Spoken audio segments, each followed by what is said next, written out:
Ladies and gentlemen, proudly representing West Jones High School as our homecoming queen is Aubrey Moore.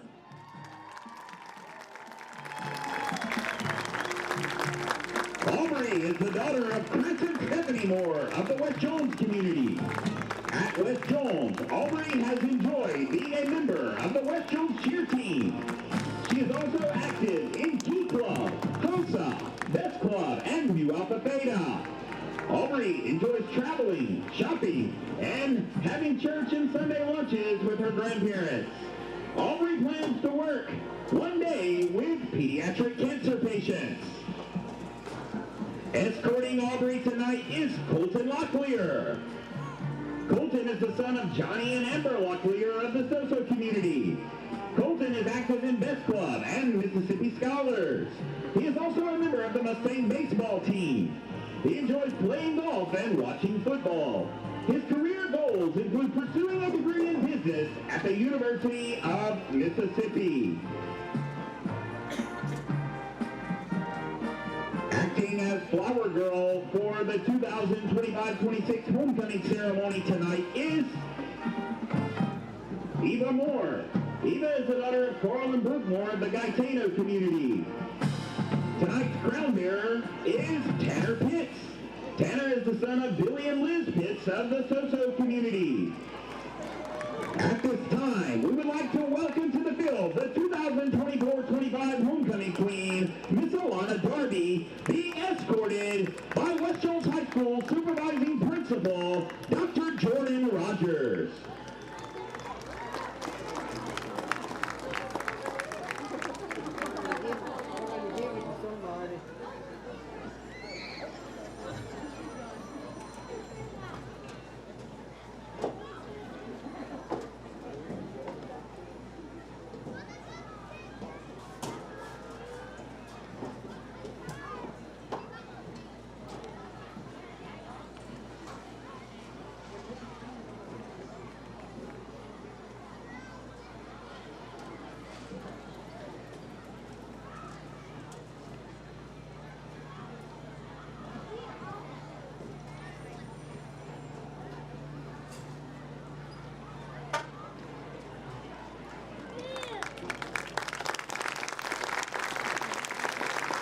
Ladies and gentlemen, we proudly present your West Jones High School 2025-26 homecoming queen, Aubrey Moore, and her court.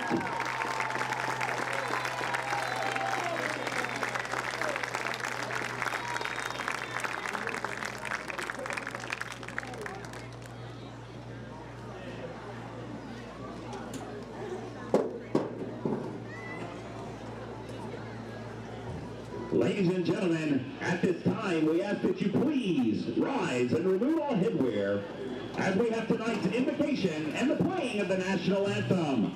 Tonight's national anthem will be performed by your West Jones Mustang pride under the direction of Director of Bands, Cody Killens.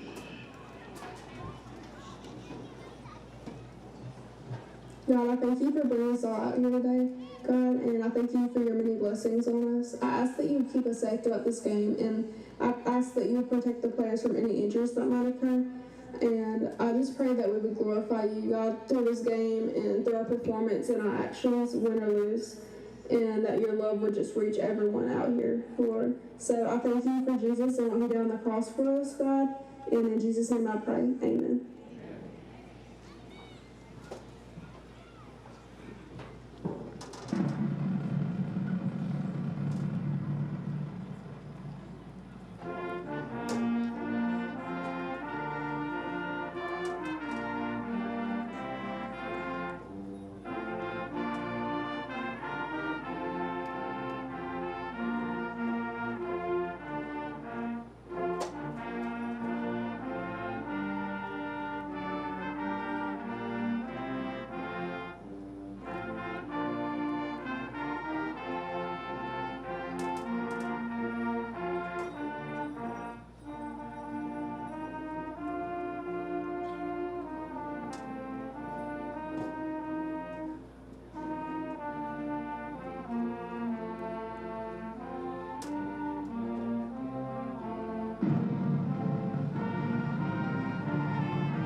Ladies and gentlemen, a special note from West Jones Mustang football player Hudson Pierce.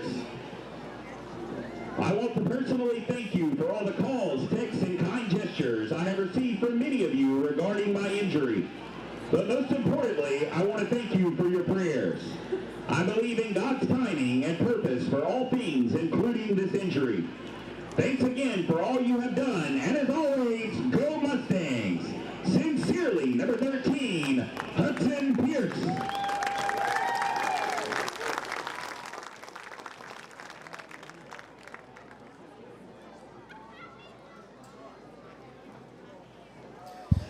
Good evening, football fans. Welcome to Mustang Stadium here on the Mustang Network. Thanks for joining us on YouTube. I am Matt Reed alongside my co-host Kelly Dill for tonight's matchup between the visiting North Pike Jaguars and your homestanding West Jones Mustangs. Kelly, should be a nice evening for football tonight. Yeah, Coach Reed, just good atmosphere here tonight already. The Mustangs dropping a heartbreaker last week to South Jones, just trying to get back and blow some steam off this week. Yes, absolutely. No better way to rebound from a tough loss last week than to have homecoming tonight. Mustang Stadium is packed. It's loud. We've already had the prayer and the playing of the national anthem. We are almost set. We're about 10 minutes away from kickoff. So what's going to happen is we're going to take about a 3-minute commercial break to get a word from our sponsors before we start. And then we'll come back and kind of preview tonight's matchup. You're watching the Mustang Network. From the heart of Laurel, Mississippi comes WAYNE-SANDERSON Farms, proudly serving families across the globe. Formed from 2 leading poultry companies with humble roots in farm supply and feed manufacturing, WAYNE-SANDERSON Farms is built on over a century's worth of industry expertise. This trusted name has grown into the 3rd largest poultry producer in America, committed to excellence, affordability, and quality you can taste. With local roots and a global reach, WAYNE-SANDERSON Farms is the official chicken of the SEC, bringing good, honest chicken to every table. Choose the farm that feeds with integrity. Choose WAYNE-SANDERSON Farms. Whether you're in the woods, on the field, or just looking for everyday gear, 601 Sports in Laurel has you covered. From hunting essentials and top athletic equipment to stylish apparel and gift-worthy favorites, you'll find trusted brands like Costa, Yeti, Browning, Columbia, Under Armour, and many more. 601 Sports, Mississippi's hometown sporting goods store.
Mustang Network tryouts were tough, mostly on the equipment.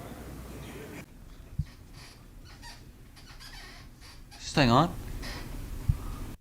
How's the school year going? Officer Gilson, I need you right now. This student has just hit me. I'm Van Albert, and I'm live from the new Hello, West Jones, and I'm... Wait, we need an interview. What's your name? Being a part of the Mustang Your mouth. Being a part of the Mustang Network is so much fun. Today I'm here with Dr. Rogers. How are you today? Dr. Rod, that's not my name. Hi, and welcome to the Mustang Network.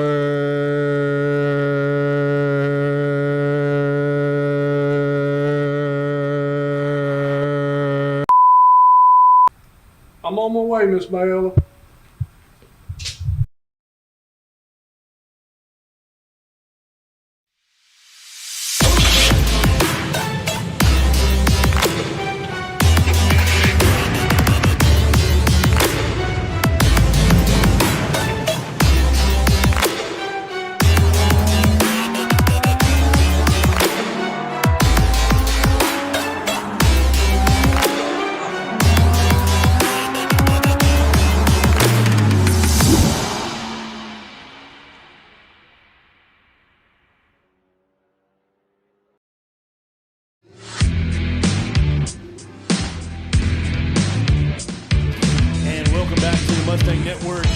YouTube channel. I am Matt Reed alongside Kelly Dill. Less than 7 minutes till kickoff between the West Jones Mustangs and the visiting North Pike Jaguars. Kelly, the Jaguars have made the long, almost 2-hour trip up from Summit, Mississippi. What do you know about the Jaguars so far this season? Well, you know, they are under first-year head coach Paul Anderson, who started his coaching career back at Richland in 2007, then found himself in 2010 to 2011 at Terry, and from 2013 to 2019 found himself at Capaya Academy, where he led them to 4 straight playoff appearances, and he has now landed here at North Pike. Okay, yeah. I mean, North Pike traditionally, I remember when I was at Northeast a few years ago, I remember Northeast having to match up against North Pike. North Pike actually won that game in the playoffs down at Southwest Community College. But North Pike has had a rough past year of football, I would say. I think they're, 5-18 in their last 23 games. Speaking of adversity, West Jones, they start the year off 2-0. They take a tough loss to a rival school last week, left a bad taste in our mouth. But I think they're ready to bounce back and respond. Yeah, Coach Reed, leaving off when they knocked off Northeast Jones, get this. That has been their that is the last time that they went to the playoffs, and that is the last time that they have had a winning season. Wow. So, Jaguars and Mustangs really kind of go in two opposite directions right now. But you never know what can happen. It's homecoming, lots of things going on here around Mustang Stadium, and the Jaguars are looking to pull off the upset tonight. But just thinking back to last week in that South Jones game, I was on the sideline, got to see a lot of that up close and personal. Two kind of storylines that were going on last week. One on the offensive side of the ball, one on the defensive side of the ball. On the offensive side, on a positive note, Chandler Watson had his breakout game, Kelly. 3 touchdown catches from Tootie Lindsay, and just had a huge game. But on the defensive side of the ball, things were a little bit of a struggle. Gave up 38 points to South Jones in Ellisville. But the bigger loss, probably bigger than losing to South Jones, is losing your senior linebacker. Hudson Pierce goes down, breaks his leg. Unfortunate injury. If you tuned in a few minutes ago, the beginning of the broadcast, you might have heard our PA announcer, Rich Gray, read a thank you letter to Hudson Pierce, from Hudson Pierce to the West Jones faithful and the surrounding community for the prayers that they've offered him and their support and everything like that. So that was nice to see. But he's going to be irreplaceable on this Mustang defense. Yeah, with what he's done all year, we're only 4 games in, but, it'd be hard for somebody to fill his shoes. And, Chandler Watson, having 3 touchdowns last year, maybe he can, add on to that tonight. And hopefully the defense can, step up and make some big plays. Absolutely. And a guy you're looking to, I think, to step up into Hudson's place and fill some of those minutes is Luke Everwine. Scout Huddleston had a good bit of minutes last week at the linebacker position when Hudson was hurt. But Luke Everwine last week was the first week he was cleared from a concussion. So he comes out to play. I think he's had 1 practice before he really got thrown to the wolves, having to play a lot when Hudson went down. But dealt with some cramps and stuff last week. But now with a full week of practice under his belt, hopefully he's back at 100% ready to go. So we are less than 3 minutes away from kickoff. Mustangs and Jaguars getting ready to run out. In case you missed it, we did have homecoming festivities here. Let me get you those names. We had homecoming festivities here in Mustang Stadium tonight. You might have seen your queen that was crowned a while ago that walked across the field, but let's see if I can pull that up. Yes. So freshman maids were Kit Arender and Sailor Pierce. Sophomore maids were Eve Smith and Aubrey Jeffcoat. Junior maids, Darby Wilson and Lexi Hilbin. Shout out to the soccer team, like 5 girls on the soccer team in the homecoming court.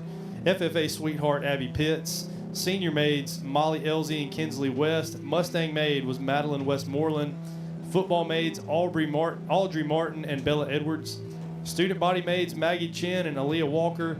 And our 2025 West Jones homecoming queen, fantastic story and could not have happened to somebody more deserving, is Aubrey Moore. So congratulations to the 2025 West Jones homecoming court. As you see, the North Pike Jaguars take the field. We are almost ready to get things started. I see green smoke on the right side of your screen as the Mustangs are going to come out of the tunnel for homecoming 2025.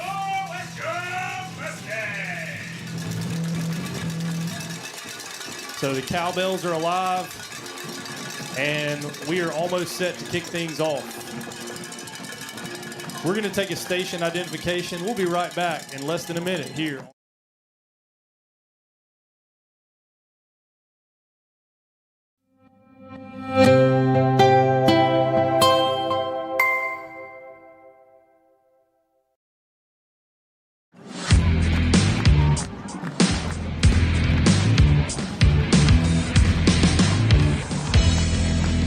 Coach Reynolds has his team on the field, and looks like the Mustangs are going to send Brian Alvarez out to kick things off. And your 2-1 West Jones Mustangs are almost underway to the 0-3 North Pike Jaguars. North Pike Jaguars in their white helmets, white jerseys, dark blue pants. West Jones Mustangs in an all-green look tonight. So Caden Jackson back to receive the kick for North Pike. That is, unless it's a sky kick, Kelly. We saw a lot of those last broadcast. Yeah, Coach Reed, we saw a lot of those last time. And get this, this is the 7th time that North Pike has been to Jones County. They have not won a game yet in Jones County, Coach Reed. Let's hope that trend continues tonight as Alvarez tees it up, and the left-footed place kicker is going to get the whistle, and he puts it into play. It is a sky kick. Going to be fielded by Jackson about the 20-yard line as he tries to find some space on the sideline, steps out of bounds just outside the 30-yard line. So how about who's under center for North Pike? Do we know anything about their offense, Kelly? Actually, they are a run-heavy team, and they've had trouble at the quarterback spot. They do not have a true quarterback. They had a quarterback from last year that was converted actually wide a receiver. Yeah. Is it? I believe it's Antonio Washington, number 6, senior. So in a situation like this where you don't have a true quarterback, a lot of times you just find your best, most athletic skill player and put him back there under center and let him run. So let's see. Actually, looks like that's Braylon Pittman. Braylon Pittman is lined up number 5 at quarterback as the handoff goes up the middle, met by a host of Mustangs for a short gain. So Pittman listed as a running back on our roster. Tell you the truth, not a whole lot of knowledge of North Pike here all the way in Soso, but we do want to give a shout out, Kelly, to Parker Gillum from the Enterprise Journal for giving us a lot of information to Kelly Dill this week. High snap, going to be handed off. Looks like Demarius Smith. And Smith going to be brought down. No gain on the play. Yeah, one thing they like to do, Coach Reed, you're going to see a lot of those guys. You're going to see a lot of running backs in the backfield today for North Pike. That's just what they're going to do as a run-heavy team. Played kind of a team last week that didn't mind passing it or running it, but the week before got a run-heavy team against Northeast, so maybe West can respond well this week as we have a flag on the play. Looks like some movement up front. Going to be a false start on the Jaguars. That's a 5-yard penalty. It remains 3rd down. So 3rd down and now about 14 upcoming as North Pike digging themselves an early hole deep in their own territory.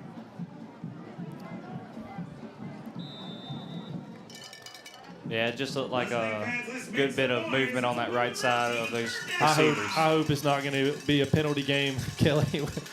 You know, last broadcast we had, I think there had to be 30 penalties. And here we go. I say it, and we have another one. We might have another party of penalties tonight. You know, some of this you attribute to just early in the season mistakes, but some more movement up front is going to be a false start by the Jaguars. Make it 3rd and 19. Yeah, just like we said our last broadcast, you know, those penalties they were just shooting themselves in the foot. But if you think about it, if you look at the sheer size of the 4 up front for West Jones, you know, there's no surprise that those Jaguars are trying to get a head start. So Pittman takes a snap, looking to pass, rolls out to his left. Another flag is down, makes a man miss. He's going to be close to the original line of scrimmage, but that flag's in the area of holding. There's a penalty flag on the field. If so, the Mustangs, I'm sure, would decline, and it is holding. Coach Corey Reynolds' squad will decline, and we will send out. I assume we will send out the punt return team, yeah. You know, we've got a little bit on the punt team for, you know, North Pike. You know, they've just struggled. You know, they've muffed punts, just dropping easy punts. So a little bit of confusion down on the field. I have not yet seen a punt team come out for North Pike. We do have two guys deep ready to receive. That's Braden Powell and Tootie Lindsay. The officials still discussing the penalty on the play and where the ball should be.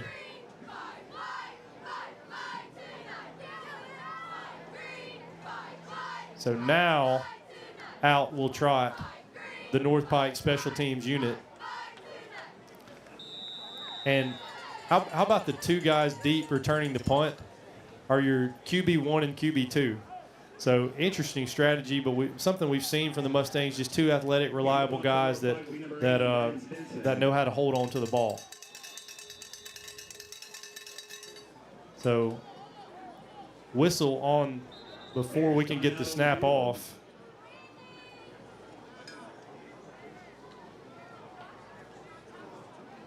And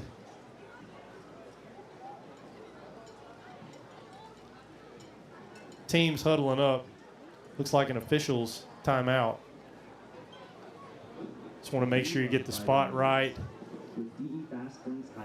9:55 remaining if you're just joining us here on the Mustang Network. I'm Matt Reed alongside Kelly Dill. The 0-3 North Pike Jaguars are in town for a matchup with the 2-1 West Jones Mustangs. North Pike dropped a game last week to a familiar foe for West Jones, 35-6 loss to the Terry Bulldogs. So a team that West Jones played close a couple of times last season and we'll see again later on this year. So Lindsay and Powell back to receive the punt. It is a low, wobbly punt.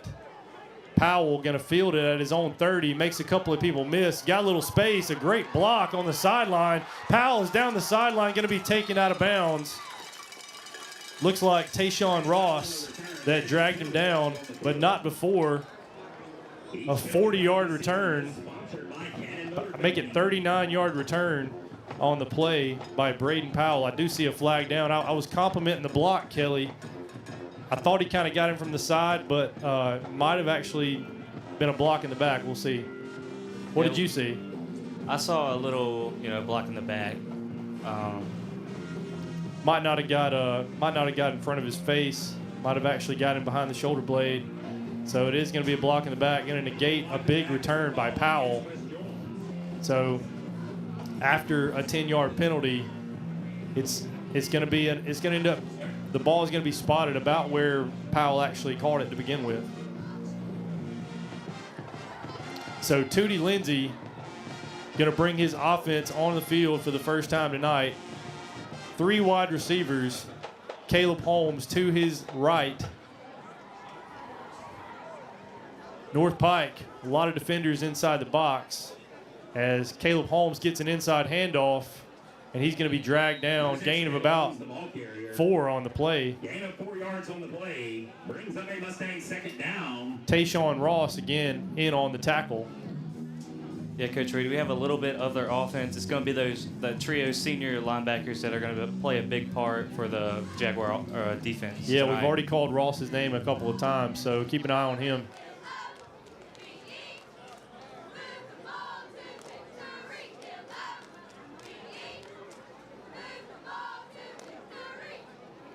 Lindsey drops back to pass. He's got Chandler Watson.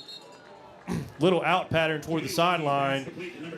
He's going to be out of bounds just north of the 40-yard line. Going to be a Mustang first down. You know, Watson with a slow start to the season had a kind of a rough go of it against Laurel, but really bounced back in a big way last week to make up for it. 3 touchdown catches. So Lindsey getting some signals in from his offensive coaches. Watson still lined up at the bottom of your screen, single coverage. Holmes gets another inside handoff, spins around, and he's going to be stopped on the play by DeEverett Collins and Jacoby Barnes. So, second down and 5 upcoming for West Jones. You did say North Pike not had a lot of success inside Jones County. Coach Paul Anderson in his first year with the Jaguars looking to change that tonight.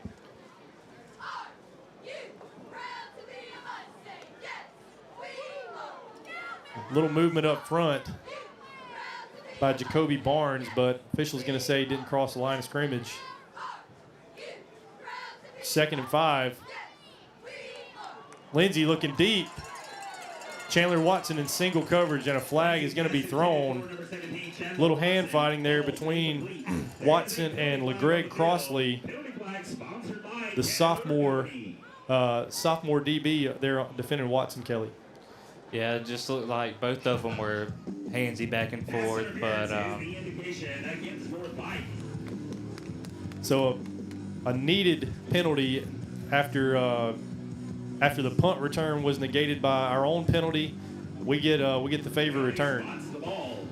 So I think we're less than 4 minutes in, and that's maybe 3 penalties already on the Jaguars.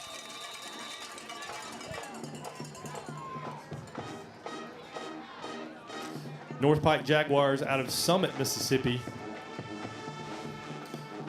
We mentioned Coach Anderson, Coach Corey Reynolds for West Jones in his 3rd year. As Lindsey hands off to Holmes, you'll hear me say that a lot tonight, but Holmes going to be tackled in the backfield by Barnes. Going to be a loss of a few. yeah, Coach Reed, you're going to hear Tayshawn Ross, Jacoby Barnes, and Tyler Morgan. You're going to hear those names a lot because they play a big role with that middle linebackers as the defense for the Jaguars. Yeah, absolutely. You know, not an overly big school, so these guys are probably guys that are going to play on both sides of the ball. So 2nd down and long for the West Jones offense. Lindsey drops back to pass, looks right, and pass is going to be over the head of Jay-Z Gray. Jay-Z Gray's had a nice start to the season. Has kind of come onto the scene. Sometimes you'll see him in the backfield, giving Holmes a break. Sometimes you'll see him in the slot. But I really like what he brings this West Jones offense. Yeah, he brings a lot to it. You know, he's everywhere. You know, only listed at 5'5", 160, a true slot guy is Jay-Z Gray.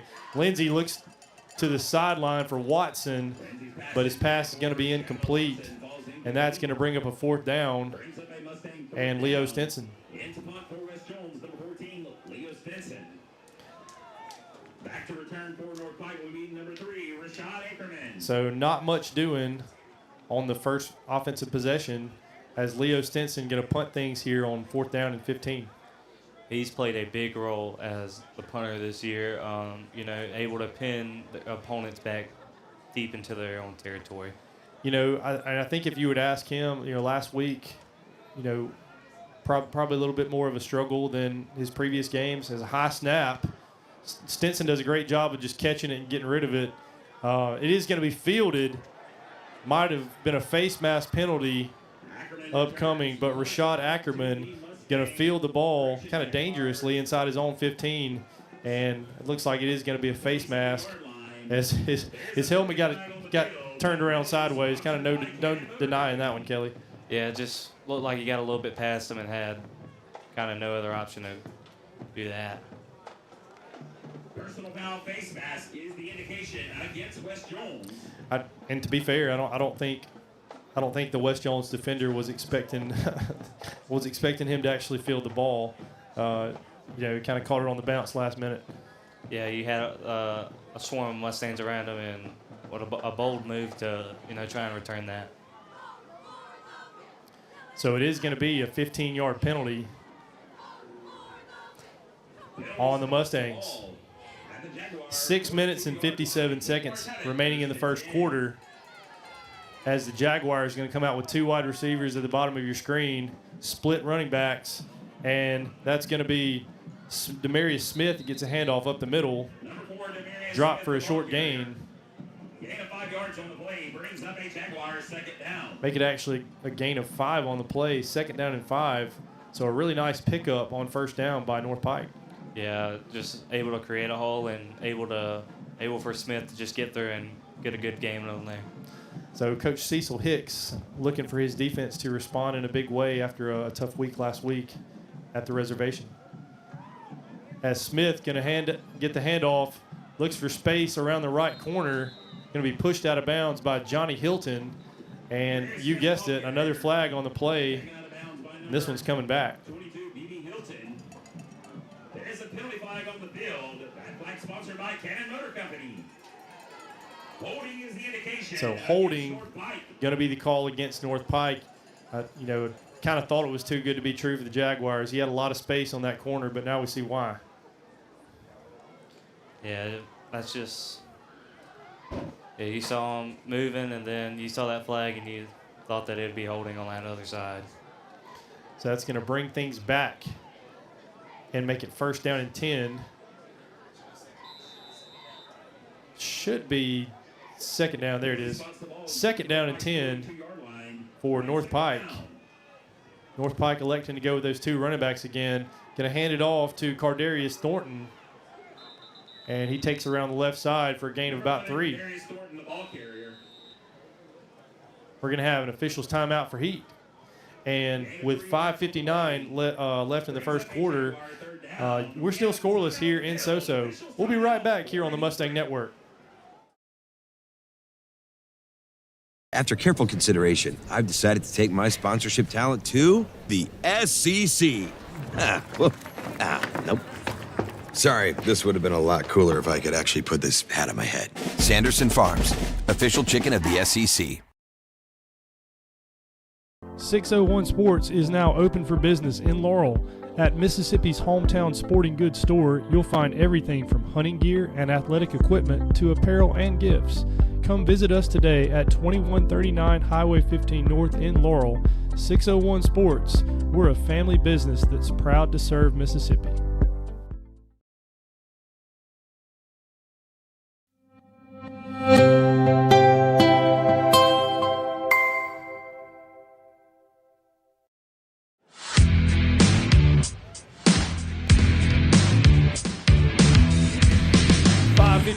Remaining in the first quarter, and we were fresh off the heat timeout. Third down and 7 coming up for North Pike. Near midfield, we are scoreless as handoff going to go to Thornton again on the left side. He is going to be near a Jaguar first down. We'll see where the spot is, and yeah, move the chains. First down carry for the Jaguars. Yeah, Coach Reed, like we said earlier, they're a team that's run heavy, and they are going to run a lot of different guys in that backfield.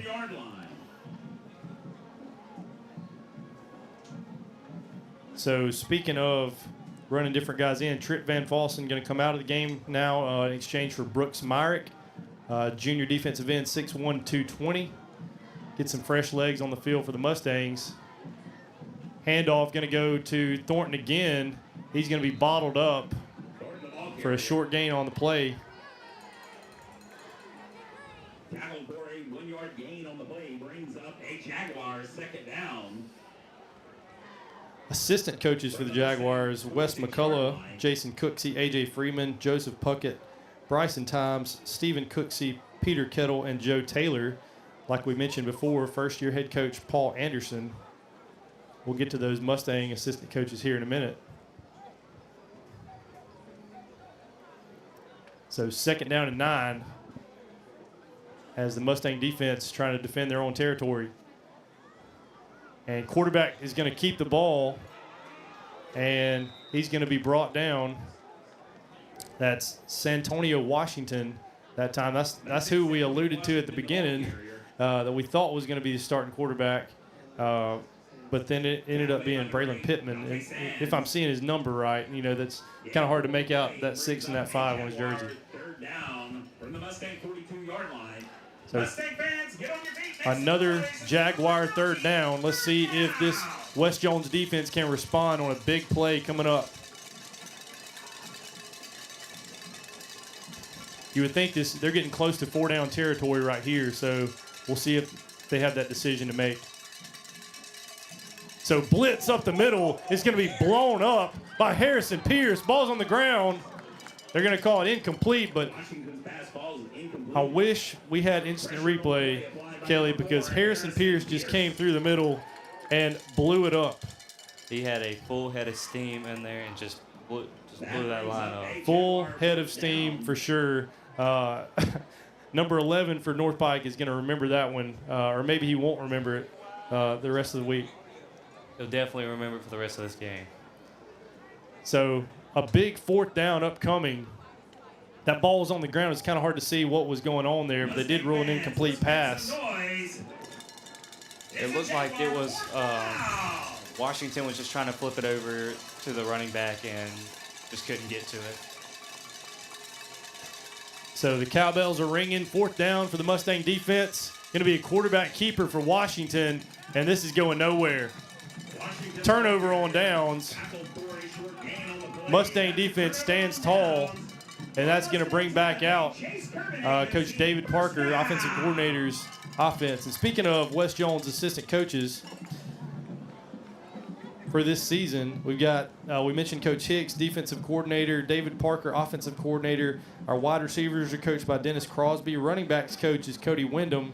Tight ends coached by Sam Boover. Defensive line by first-year assistant coach Lance Lyon.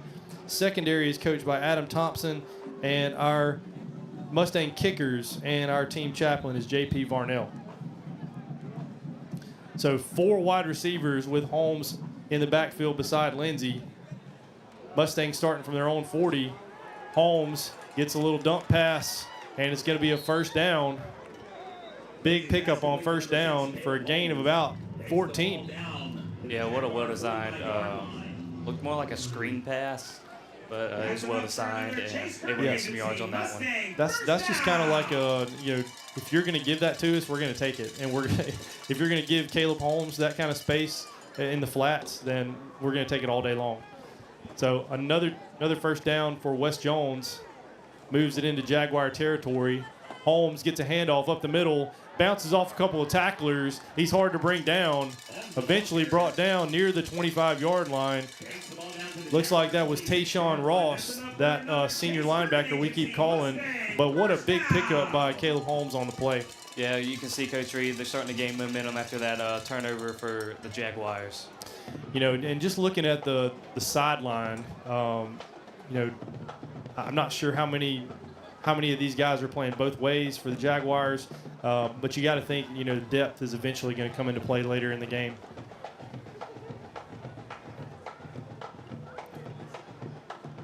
So snap to Lindsey. Holmes takes a handoff. He's going to be brought down for a short gain. Tackled at the Jaguar 25-yard line. That brings up a Mustang second down. The danger with this Mustang offense is that Caleb Holmes is so good that you've got to stack the box. And if you stack the box, you're going to leave Chandler Watson matched up 1v1 against somebody. And last week, he proved that he's good enough to where you got to double team him. As Lindsey's going to drop the snap, does get it off. Thankfully, he makes a heads-up play, picks up the ball, and throws it incomplete. Could have resulted in a big loss for the Mustangs, but just a bot. I'm not sure if Tootie was ready for that snap yet. Yeah, it just looked like he wasn't ready. Also was a little bit lower on the snap, so just kind of sat there and bobbled it for a minute. So 3rd down and 9. Lindsey trying to get the Jaguars to give him some free yards.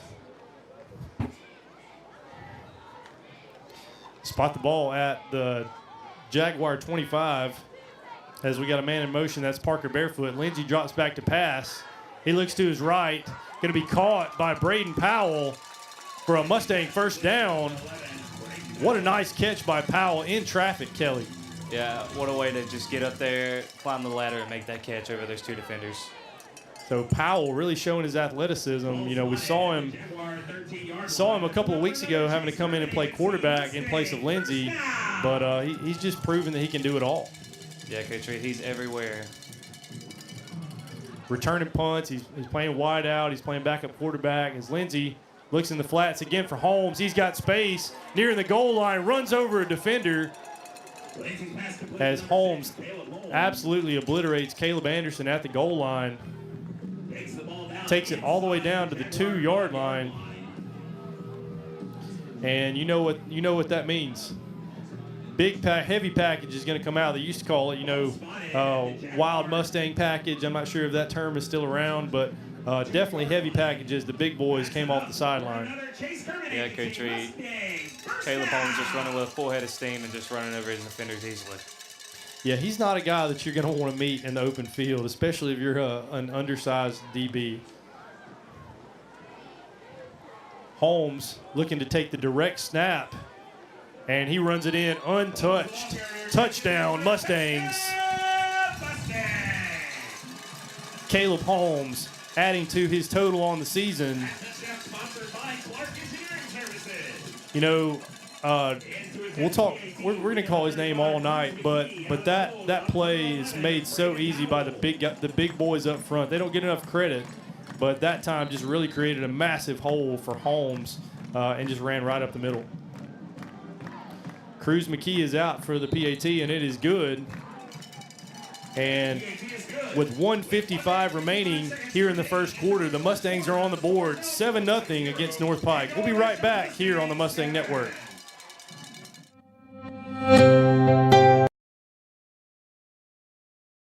.601 Sports is now open for business in Laurel. At Mississippi's hometown sporting goods store, you'll find everything from hunting gear and athletic equipment to apparel and gifts.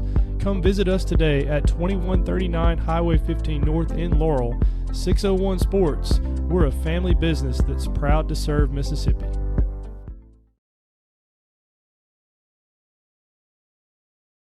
Looking for the perfect ring or a trusted jeweler? Hill's In-House Jewelers has you covered.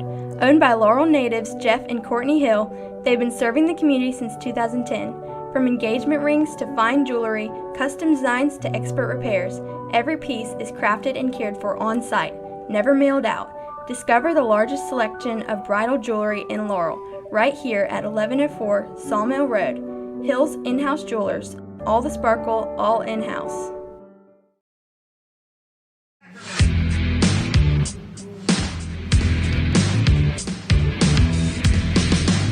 With 1:55 remaining, Mustangs are on the board. Brian Alvarez back to kick things off. Another nice sky kick going to be fielded inside the 20, bobbled by Caden Jackson, and he's going to be tripped up. Mustang special teams coming up big there, as that looked like number 28 for the Mustangs is Scout Huddleston. Yeah, Coach Reed, one thing that North Pike has struggled with is their special teams and, kick returners, they just muff punts, and, it's been costly for them. Yeah, our contact at the Enterprise Journal, Parker Gillum, gave us a few tips about North Pike and things that they've done well and things they've kind of struggled with, and said special teams has kind of been a little bit of rough go for them as far as fielding kicks and things like that. That's great information because we saw that on that play. So handoff up the middle, and he's going to be taken down. The ball carrier, gain of about maybe 1 yard. Going to bring up second down and about 9. And, speaking on the North Pike defense, I know their offense is out, but, you're talking about they need fresh legs out there for defense. Their defense is the one that's going to get tired the most because their offense hasn't been producing what they need to. Yeah, football's such a team game, so if your offense can't stay on the field, then that brings your defense back on the field. And, against a team like West Jones, it's going to be a long night if you can't move the chains. So handoff is going to be to Jacoby Barnes around the left side. He's going to be near a Jaguar first down, gain of about 7 on the play. Gain of around 7 yards on the play. Yeah, and Coach Reed, on what you're talking about, it's kind of like college, The bigger teams are going to wear out the smaller teams the fastest because of their power. I mean, you would hope that we would see that happen in the second half, for sure. So, North Pike, 3 wide receivers, still those 2 running backs on either side of Washington. And it is going to be a first down carry up the middle.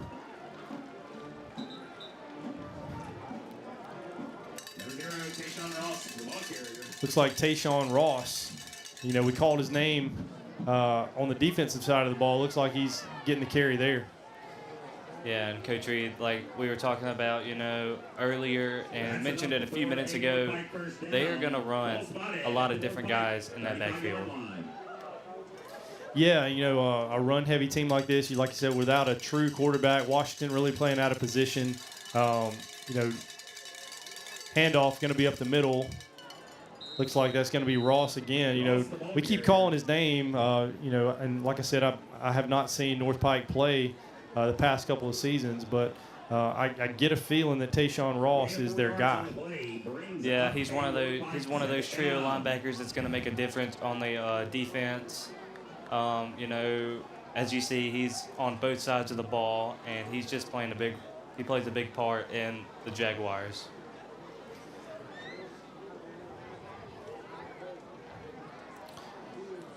So just looking at this Mustang defense, we mentioned the loss of Hudson Pierce. Much bigger than losing a football game to a rival last week was the loss that you're going to experience the rest of the season. And not to mention the loss that Hudson is experiencing by not being able to be out there with his guys. But we'll talk more about that Mustang defense and how they're looking to try to replace Hudson Pierce the rest of the season. As we end the first quarter, our score: Mustangs 7, North Pike Jaguars 0. We'll be right back here on the Mustang Network. I love the kids. I have several siblings of students that I've taught throughout the years, and so it's great to see full circle how some of these kids have come from their siblings. I love being from West Jones because a lot of my kids, former and current, I get to see out in the community. They work at the restaurants, the businesses. A lot of them come to the sporting events that my own children play in. And so it's a sense of community, whether you're at the school or outside the school, because we see each other and we support each other. And my kids know that I love them and I love seeing them succeed inside of school and outside of school.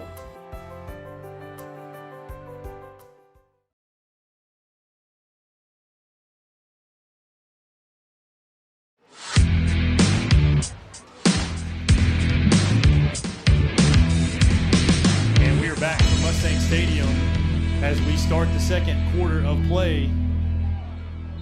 North Pike's offense going to be in a 2nd down and 6 situation.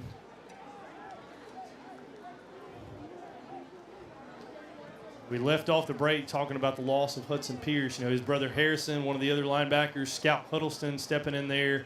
The snap is going to be behind the Jaguars. Low snap that Washington was not ready for. And he did manage to fall on it, but not before a big loss. So a little bit of miscommunication between maybe Washington and his center. Mustang fans, get on your feet. Let's make some But noise. what I was saying, Luke Everwine, number 26, looking to, back in the game, his first full game tonight after dealing with some cramps last week. His first game back from concussion. So let's see if Luke Everwine can help fill the void of Hudson Pierce. Yeah, especially a big loss, after coming off just one day of practice. I mean, so going to be some movement up front. There's a Cannon Motor Company penalty flag Well, on the field. actually make that a delay of game. Is the indication against North Pike. That's a 5-yard penalty. So North Pike going to back up even farther, really shooting themselves in the foot with the low snap. Now the delay of game penalty. And going to be third and about the distance from Soso to Summit right here. yeah, Coach Reed just shooting themselves in the foot earlier, like you said. These are going to come back and bite them in the end. So Washington going to be pressured, trying to bring him down, and actually completes the pass, flag down in the backfield. But a big completion, not a first down, but lots of heavy pressure there. Washington was being chased. We're going to see what that penalty is. He really took a big hit from the second man coming through there. Let's see. Going to be on North Pike. So as Washington was scrambling, one of those offensive linemen got a head start going down the field. Yeah, an eligible man downfield, but, what a pass by Washington to get it off to one of his running backs. Oh, yeah. I mean, there's no doubt. You can't deny the toughness for a guy to stand in there and take that hit and still get the ball off to his receiver. It wasn't the prettiest pass, but, it was still, it still got to him, and he got good yardage out of it. Yeah, did the job. But nonetheless, another penalty by North Pike. Some issues with really shooting themselves in the foot early on. Going to back themselves up to their own 12-yard line. Another blitz up the middle for Wes Jones. And they're going to get him in the backfield. Looks like Trip Van Fossen in on the tackle. Couple of Mustangs involved in that play. But fourth down, ball spotted at the 5. So I'm looking straight down the line. The 45-yard line is the first down marker. So Kelly, make it 4th and 40. Fourth and a 40-yard dash right here as the punter for the Jaguars is backed up with his heels nearly to the back of the end zone. Does receive the snap, gets it off. Wobbly punt, but a decent one. Fielded by Lindsey, who calls a fair catch at about the 36-yard line. So with 9:56 remaining here in quarter number 2, Wes Jones leads North Pike 7-0. We're going to keep it right here on the Mustang Network. Thanks so much for joining us. We are going to try to get some local scores. I know Northeast Jones facing Lawrence County over in the jungle tonight. South Jones involved in homecoming festivities of their own. We'll try to find some scores on Hattiesburg, Petal, some other local schools like that as we approach halftime. So no surprise here. 4 wide receivers. Caleb Holmes lined up beside Tootie Lindsey. As Lindsey looks to pass, he's got Jay-Z Gray, who gets a foot in bounds and picks up a gain of about 5 on the play. Nice first down pickup as Gray got open in the flats. Yeah, Coach Reed, you can just tell that all the momentum has shifted towards the Mustangs. Yeah, it looks like North Pike and a little bit of soft coverage right there. I say the flats, it was probably about a 5-yard route toward the sideline, but a nice job of Tootie Lindsey of just picking the open receiver. So Lindsey going to fake this handoff to Caleb Holmes, a little bit of play action, and trying to find Ethan Jones is going to be a completed pass, first down for Wes Jones. Ethan Jones, younger brother of Elijah Jones, wearing that number 10 for the green and gold. He's got some big shoes to fill wearing that number.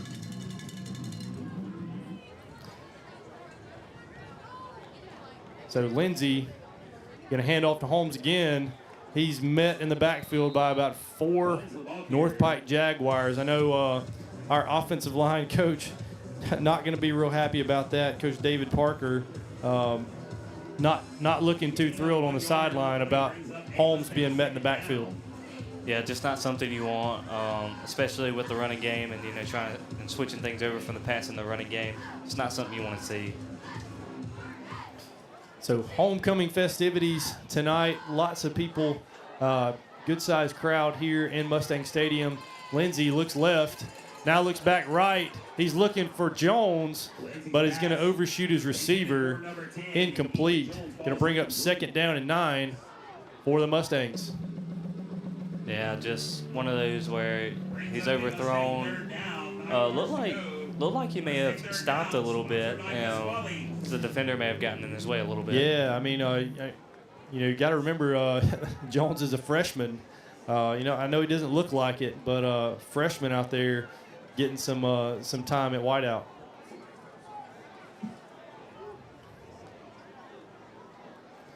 Lindsey, play action pass. He's got Chandler Watson wide open for another Mustang touchdown. So, Kelly Watson got the separation there.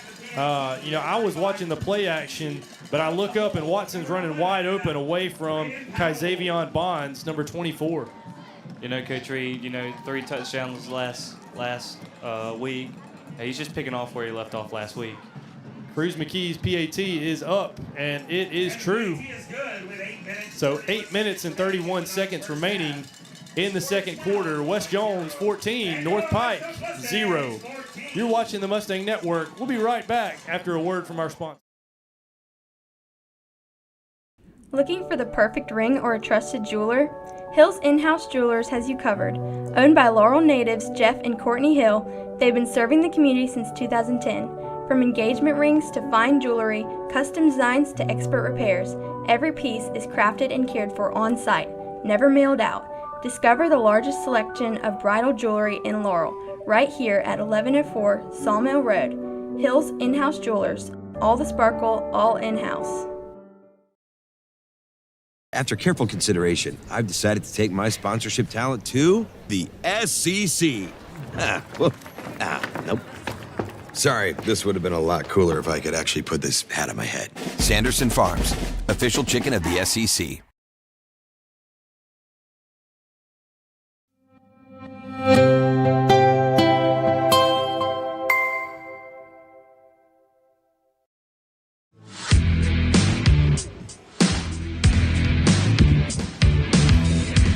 Welcome back to Mustang Stadium. Mustangs all set to kick things back off to the Jaguars. 8 minutes, 31 seconds. Brian Alvarez's foot goes into the ball, and Jaguars going to field the ball inside their own 15. That's Rashad Ackerman, who makes his way near his own 30-yard line. So Mustangs having some success on the ground and in the air early, as we've gotten Caleb Holmes involved. Jay-Z Gray's been involved. Jones making a catch on the outside. One thing we haven't seen is Tootie Lindsey being able to be mobile, and I think that's strategic at this point. You don't want to put your quarterback at risk, and why do you really need to? Because you're moving the ball without him having to run the ball. Yeah, just wearing out that defense early. Yeah, so North Pike going to have it 1st and 10 inside their own 30.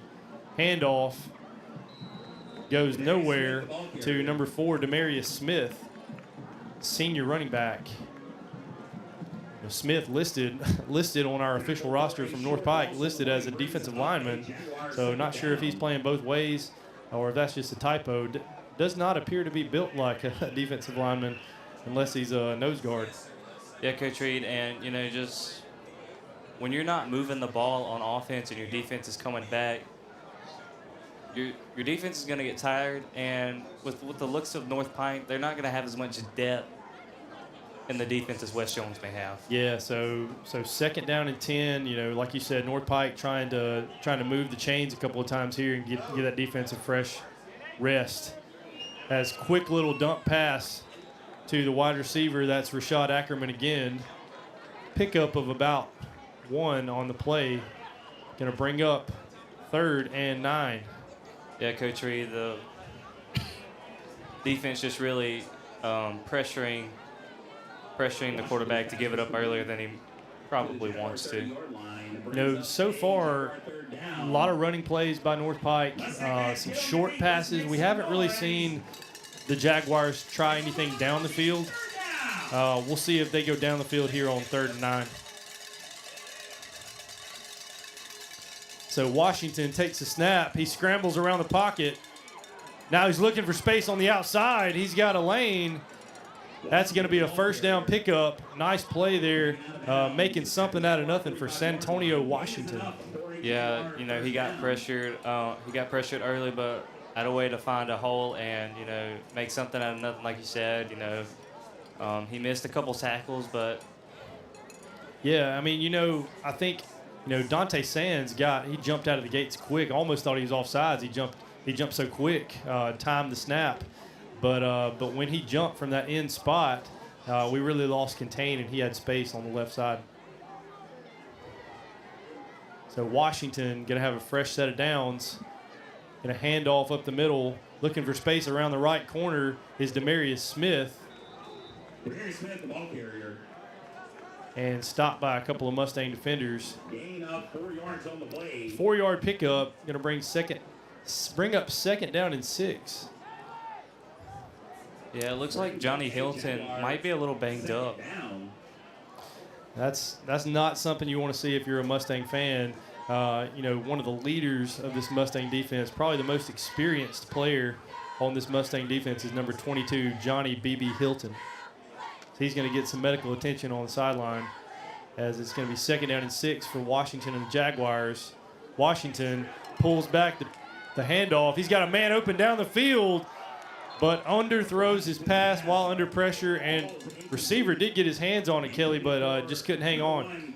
What a sigh of relief that the defense probably has on that one. You know, just leaving a man wide open, and you know that's what's going to come back and bite you in the end if you're the Jaguar offense right now. Yeah, so gonna be a heat timeout. Our heat timeout here in the second quarter. We're gonna keep it right here on the Mustang Network. You know, I think Jackson was able to get separation down the field due to the play action. You know, Washington faked the handoff up the middle to Smith, and I wasn't watching the Mustang secondary. I was watching in the backfield, but it looked like the Mustang secondary might have actually taken the bait, and Smith was running wide open. He had to be 10 yards behind the West Jones safeties. Yeah, and you know, especially, you know, if you are North Pike right now, you've got to start making something out of nothing, because the more you're bringing your defense back on that field, the more that, like we said, West Jones is just going to wear them out.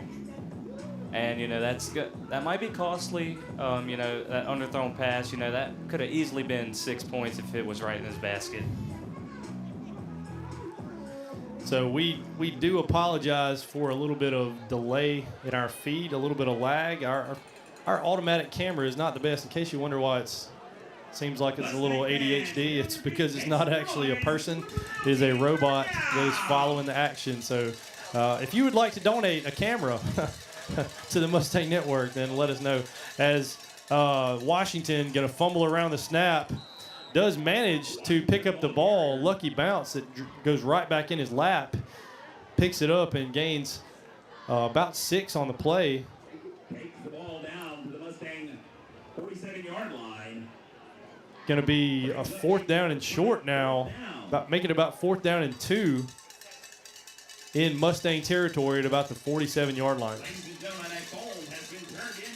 So Mustang's going to stack the box. Looks like a little tush push here. and going to be a first down pickup for Washington. Jaguars really managed to get the push up front, even though, I mean, West Jones looked to be expecting, the run, but I'm not sure they were expecting the sneak. Yeah, just a well-designed sneak there, getting a little break, and, picking up a fresh set of downs. So back-to-back first downs for this North Pike offense, 0-3 on the season, trying to get on the board here in Soso. So West Jones blitzes on the weak side, but looks like handoff going to be up the middle for a gain of about 6. Cardarius Thornton, we've called his name several times tonight. Nice pickup on first down. And, Coach Reed, the Jaguars are 0-7, playing the Mustangs here tonight. Their schedule is just 0-7 in Jones County. All-time? All-time 0-7 in Jones County. Their schedule is just going to get harder from here, Coach Reed. Yeah, we're going to talk about their district here in a little bit, as handoff going to be to Demarius Smith around the corner, but he's going to be brought down. Nothing doing there. Looked like Trip Van Fossen involved in the tackle. Yeah, just what a way for Van Fossen to come to bust through that O-line and just get him down.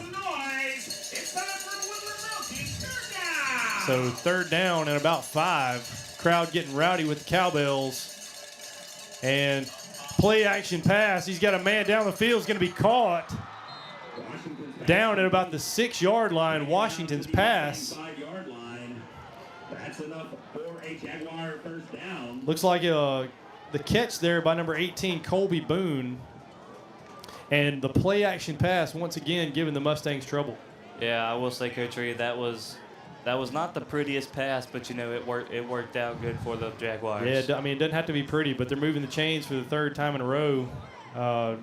First and goal.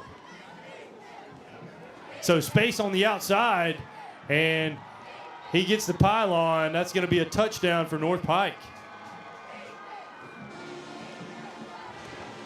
Cardarius Thornton takes it in, and the North Pike Jaguars from Summit, Mississippi are on the board. 3:36 remaining in the first half of play.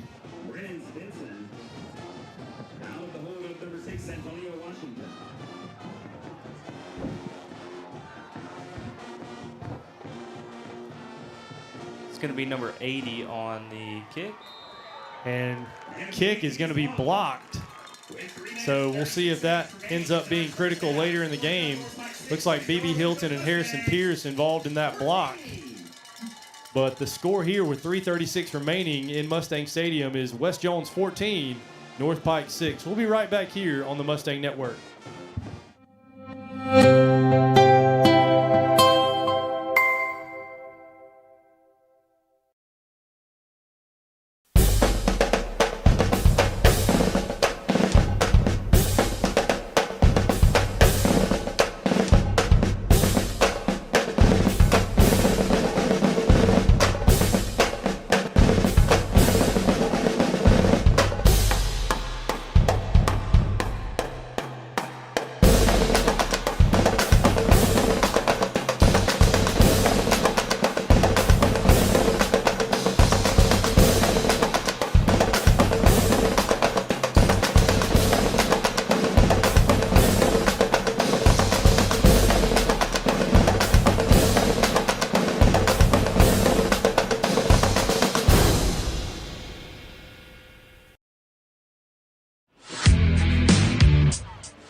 Mustang Network. 3:36 remaining. North Pike managed to find the end zone. Cardarius Thornton. And this kickoff, though, going to go out of bounds. So going to be a flag and going to give the Mustangs pretty good field position. There it is. There's the flag. So Mustang's going to start in decent field position after the Jaguar kickoff. sailed out of bounds. Tootie Lindsay and the West Jones offense going to come back out. You know, not quite, 2-minute drill situation, but, if you're West Jones, you'd really love to hold on to the ball here, kill a little clock, drive the field, and not give North Pike any time left after you hopefully punch the ball in the end zone. So ball at the 35. Man in motion for West Jones is Ryder Walters. And pass going to be caught on the top of your screen. Parker Barefoot makes the catch, but picks up about 3 on the play. So another member of this West Jones offense getting involved here. We've, several different receivers have caught passes so far. I count Holmes, Gray, Barefoot, Jones. As Lindsay takes the snap, there's going to be a flag.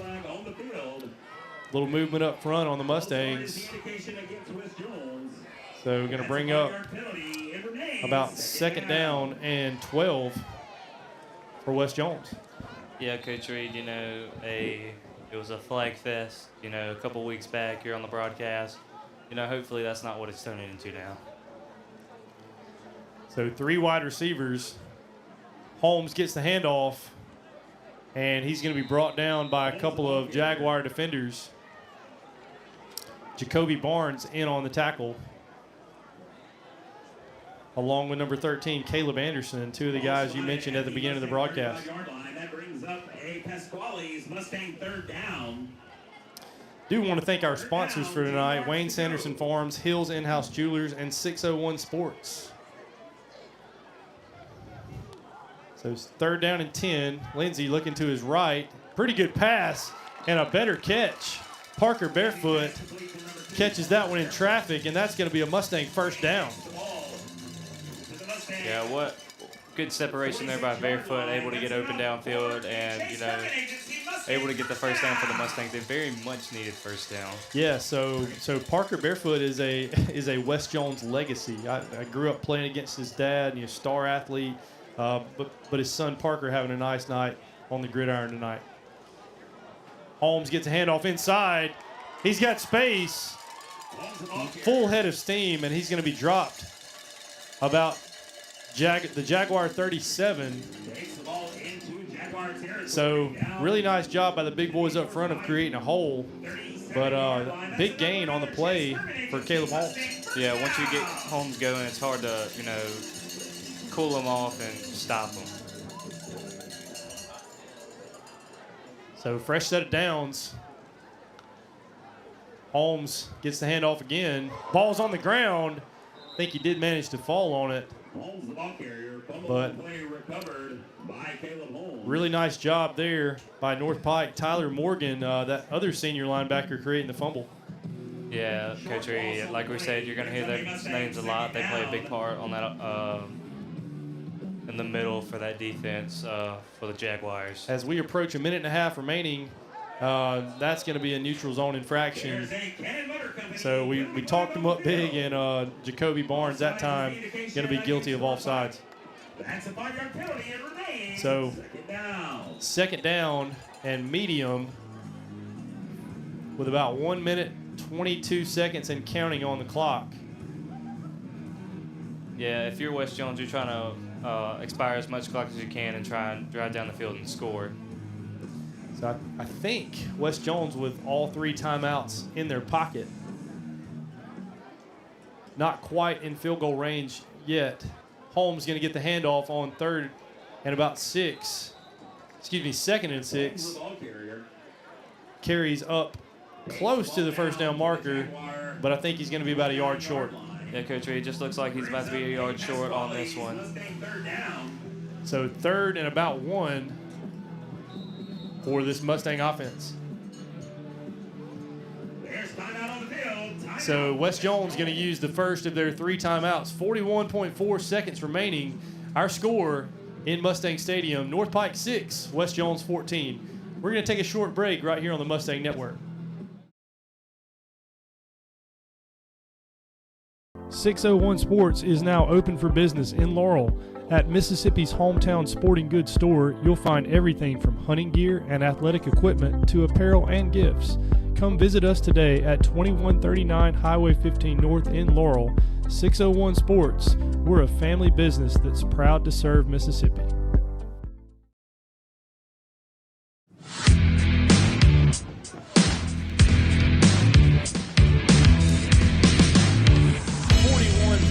Seconds remaining for Tootie Lindsay and the Mustang offense. You know, 2 timeouts in their pocket. Not going to be scared to hand the ball off to Holmes here, considering that. But do have a few options with the wide receivers making a lot of catches so far in the first half. So Barefoot's in motion to the top of your screen. Lindsay going to drop back to pass. Looks to his left. Looks to his right. Watson going to have his second touchdown of the night.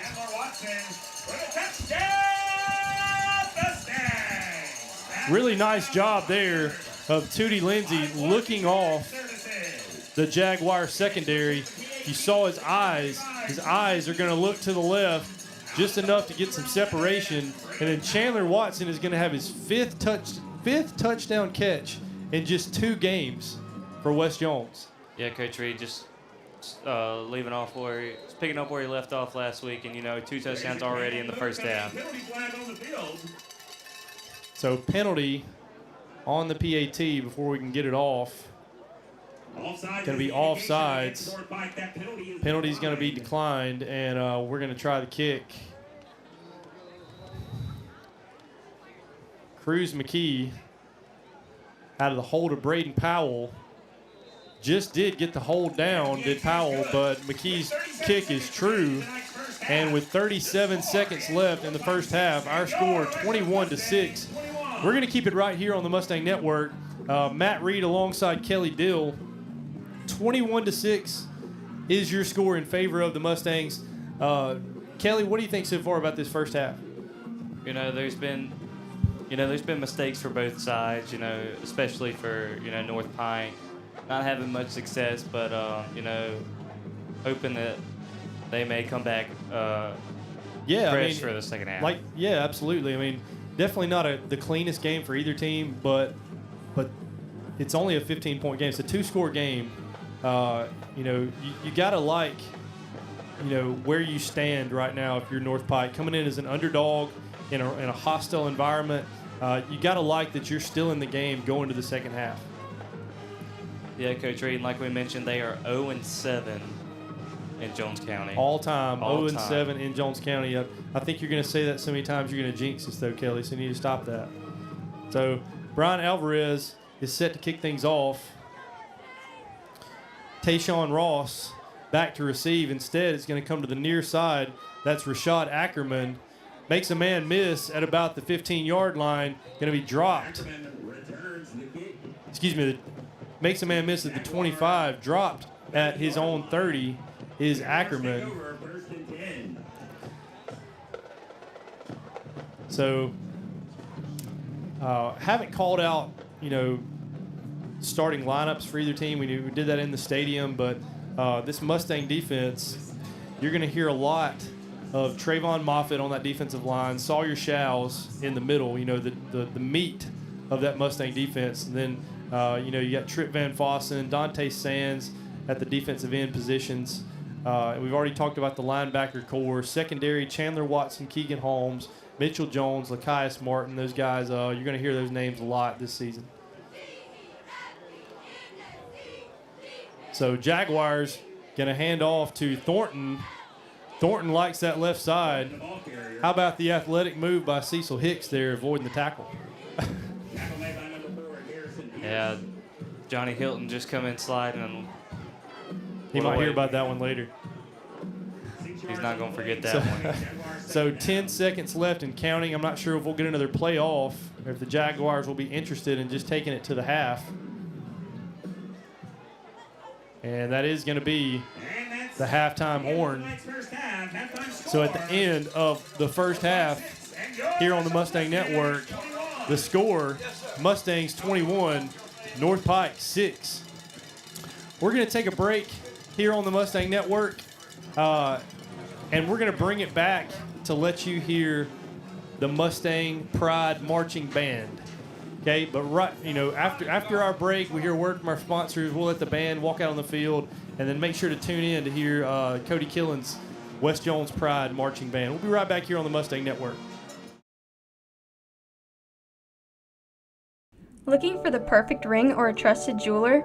Hill's In-House Jewelers has you covered. Owned by Laurel natives Jeff and Courtney Hill, they've been serving the community since 2010. From engagement rings to fine jewelry, custom designs to expert repairs, every piece is crafted and cared for on-site, never mailed out. Discover the largest selection of bridal jewelry in Laurel, right here at 1104 Sawmill Road. Hill's In-House Jewelers, all the sparkle, all in-house. 601 Sports is now open for business in Laurel.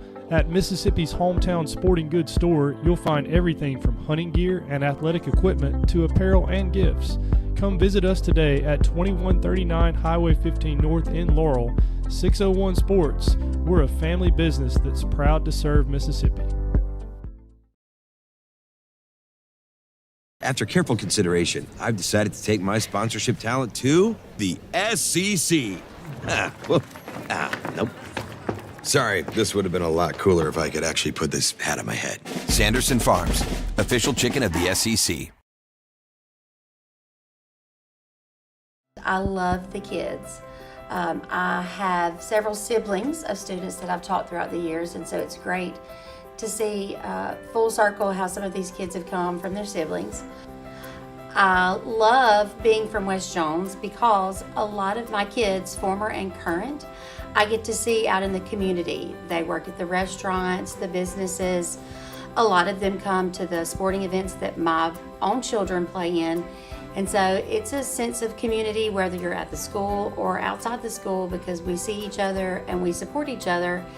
And my kids know that I love them and I love seeing them succeed inside of school and outside of school.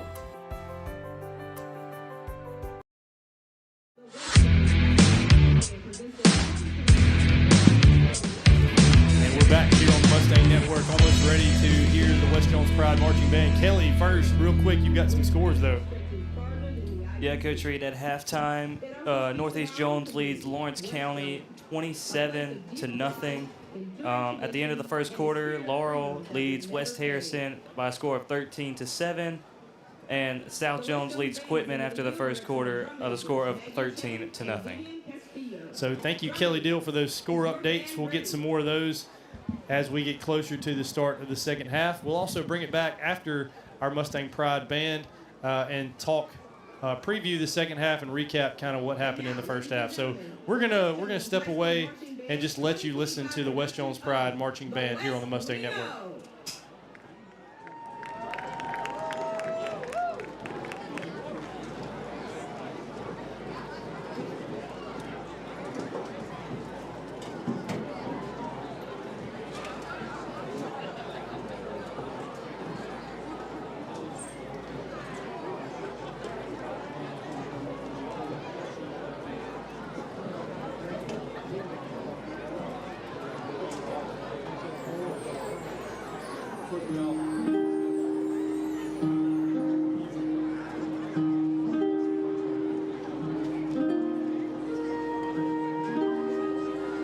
The West we know moves with the land. Slow mornings, quiet strength, and wide skies.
Out here we work hard, love our neighbors, and keep the fire of freedom burning in everything we do.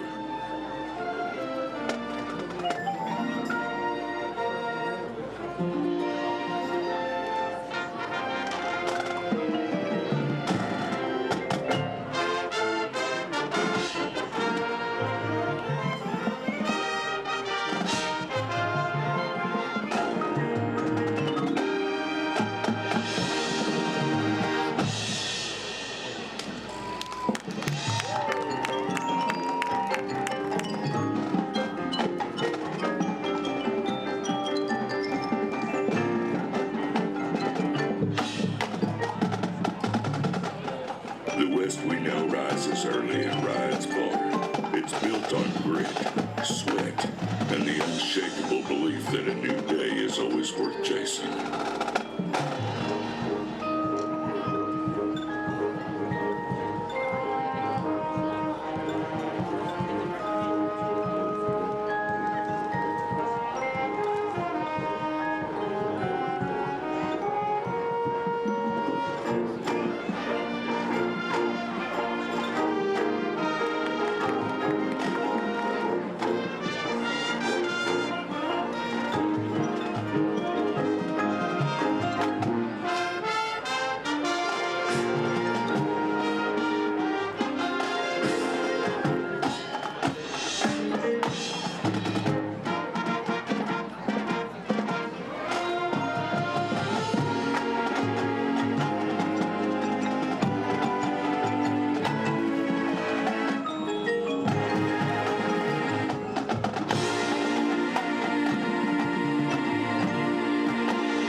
The West we know holds tight to its people.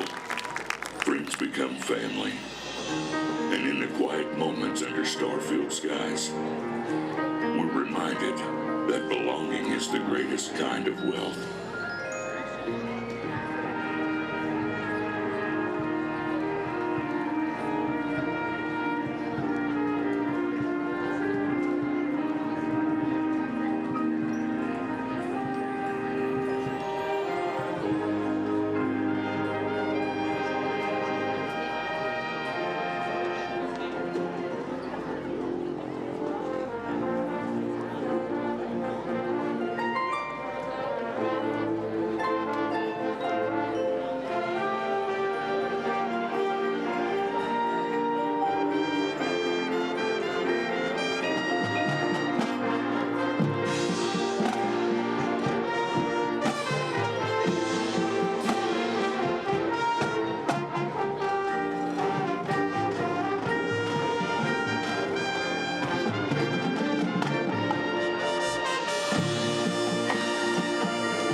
The flute soloist tonight was Maggie Chen, and our trumpet soloist was Chris Coleman. The West Jones Band is under the field direction of band directors Cody Killings, Jolie Killings, Lindsay Washington, and Mark Elsenson. Additional staff members include color guard instructor Lakin Valentine and drum major instructor Jessica Coates. We'd like to thank Chuck May with Shelter Insurance for their donations to feed the band tonight. And one more time, everyone, let's give a round of applause for the Rex Jones Mustang Pride Marching Band.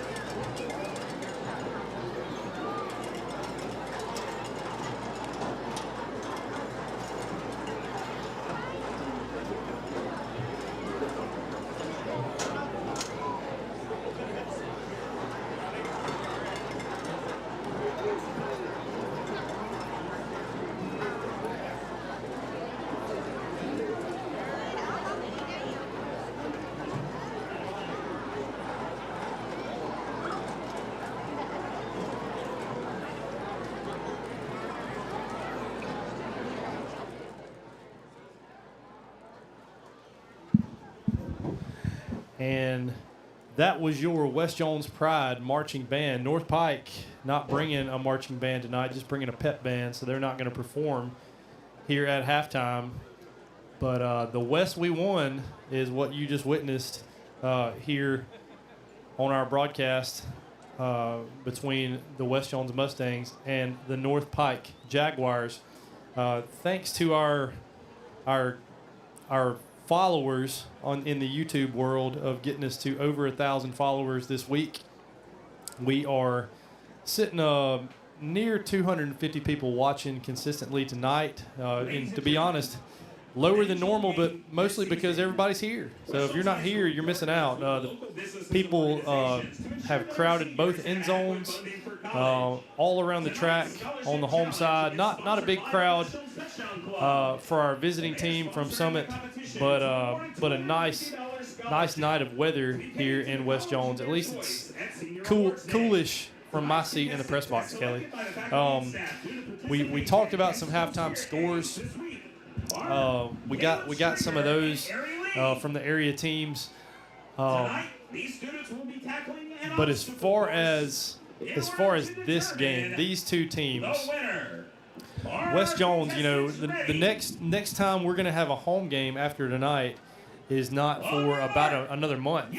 I think it's October 17th against the Terry Bulldogs. It'll be a critical division game. But in the meantime, we're going to have 3 consecutive road games, starting with a trip to Wayne County next week, a trip to Petal, and then a trip to, I believe, Loosedale in George County on October the 10th.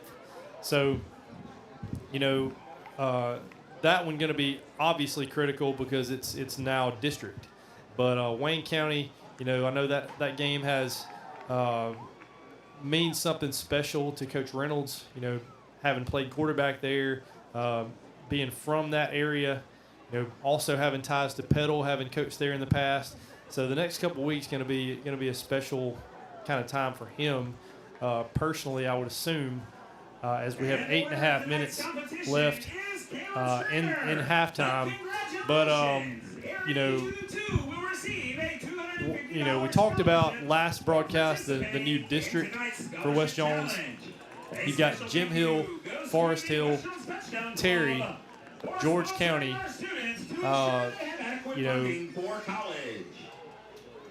So what about in Hattiesburg? What about North Pike? Do you know anything about their new district, Kelly? Yeah, Coach Reed, we have it right here with you. They're in Region 3, Class 5A. Their district consists of Brookhaven, Laurel, South Jones, Natchez, and Summerall. So a couple of familiar foes on there. You heard South Jones, you heard Laurel, you heard Summerall. Those 3 local teams. They're going to take a long trip down to Summit. Geographically, not ideal having to make all those trips. Think about how much travel North Pike is going to have to do on the season. But anyway, just thinking about this game tonight, as we have 7 minutes remaining. We're going to take a commercial break here in a second. But North Pike, I think a lot of people expected, honestly, the possibility of a running clock in the second half. But we definitely didn't make it to that point. Mustangs, probably not pulling out everything from their bag of tricks tonight, and also trying to keep Tootie Lindsay healthy, not letting him move around very much. But North Pike gotta like the situation they're in. 5-18 in their last 23 games. I won't say the stat again about the Jaguars having never won a game in Jones County, but there I just said it again. But despite some mistakes early in the game, if you're Paul Anderson, you got to like that they're still in the game. One play away from this being a whole different ball game in the second half. So, you got any thoughts on that, Kelly? Yeah, good job by North Pike to keep the distance scoring wise, tight, and actually have a shot in this ball game. You know, both sides, you know, there's been some things that they need to fix, both offensively and defensively for both teams. Yes, but and like we're alluding to, on a positive note, you know, I think it was huge for North Pike to find the end zone in the first half. You know, 21-0 versus 21-6, two totally different ball games. As number 11, Cardarius Thornton rushed for that touchdown, found the pylon. You know, one of several ball carriers on the night for North Pike, but that was enough to probably give them a little bit of confidence, a little bit of momentum in that halftime locker room. But I definitely expect West Jones to come out firing on all cylinders in the second half. Got to be happy with what you're seeing from Caleb Holmes. Got to be happy with what you're seeing from Tootie Lindsay and Chandler Watson. How about this? A year ago, I'll look around the field, and I'm finding the silver lining, Kelly. But a year ago, I look around the field, and I see drop after drop after drop, really trying to find consistency in our wide receiver core. Tonight, I've got about maybe five different guys with catches, including, of course, Watson with two big ones. But got to really like what you see building this program, building this offense if you're David Parker and this Mustang offense. Yeah, Coach Reed, you know, it's good to have Watson back, you know, after not being here last year. You know, he's played a big role in these past two games, you know. Even though they had a rough loss last week, you know, he played a big role to keep the game where it was. And tonight, having 2 touchdowns in the first half, you know, he just looks to keep going forward and may even pass of what he did last week. Yeah, I mean, you can't beat having 2 first-half touchdowns on homecoming. You know, everybody's here at homecoming. You want to score in front of your family and everybody. So 3 touchdowns last week, 2 tonight for Chandler Watson. Going to look to go for the trifecta again in this second half. We're going to take about a 3-minute break here on the Mustang Network. Maybe going to get you some updated scores when we come back. But we're going to hear a word from our sponsor. I want to mention them again. Hills In-House Jewelers, WAYNE-SANDERSON Farms, and 601 Sports in Laurel. We'll be right back here on the Mustang Network. From the heart of Laurel, Mississippi comes WAYNE-SANDERSON Farms, proudly serving families across the globe. Formed from 2 leading poultry companies with humble roots in farm supply and feed manufacturing, WAYNE-SANDERSON Farms is built on over a century's worth of industry expertise. This trusted name has grown into the 3rd largest poultry producer in America, committed to excellence, affordability, and quality you can taste. With local roots and a global reach, WAYNE-SANDERSON Farms is the official chicken of the SEC, bringing good, honest chicken to every table. Choose the farm that feeds with integrity. Choose WAYNE-SANDERSON Farms.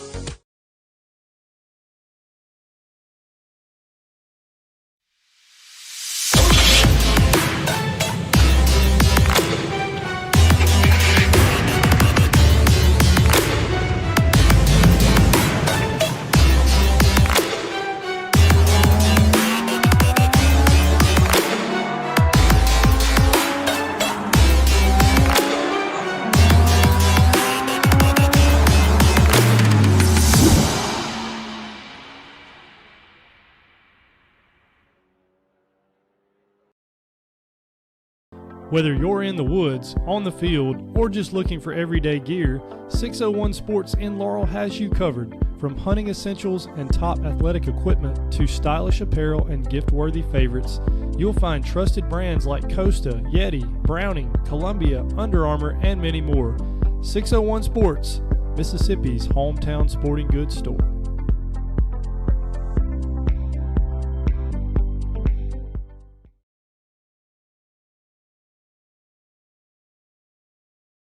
Looking for the perfect ring or a trusted jeweler? Hills In-House Jewelers has you covered. Owned by Laurel natives Jeff and Courtney Hill, they've been serving the community since 2010.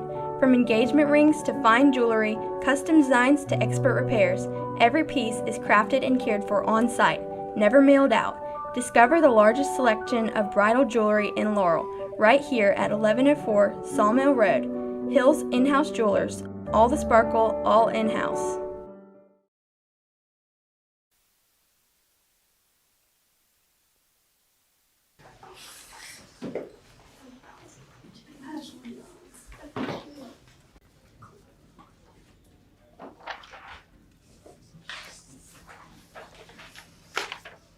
Hey Marty, what you get? All nays again, Marty? That's so not fair.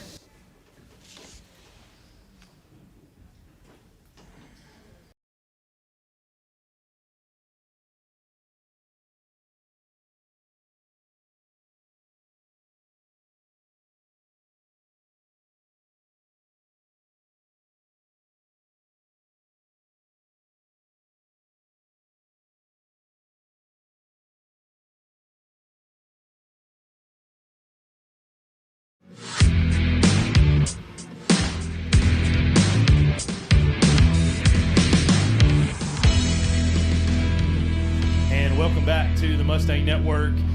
We are almost ready to start the second half. Your score, 21-6 at the break. West Jones over North Pike. We do have a few updated scores from local teams. Kelly, you got that for us? Yeah, so, obviously Northeast Jones up on Lawrence County at halftime, 27-0. South Jones is up on Quitman at half, 21-7, and West Harrison is up on Laurel at halftime by a score of 19-13. Yeah, tough start to the season for Laurel. Still trying to find a win on that schedule. Any updates on Hattiesburg, Petal, George County, teams that might be of interest to us? Wayne County. So we're going to see if we can find some of those for you.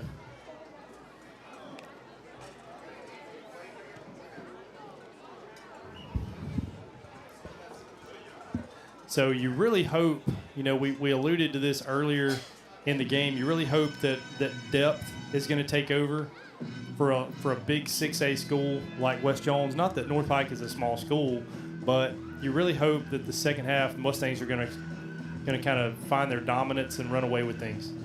Yeah, Coach Reed, this has got to be the half where you just open up and give it all you got for the rest and try and wear out that Jaguar defense, forcing quick in and outs on the offense, and just wearing out that defense, like we said, because West Jones, like college, the more depth you had, the more you're gonna wear the other team out.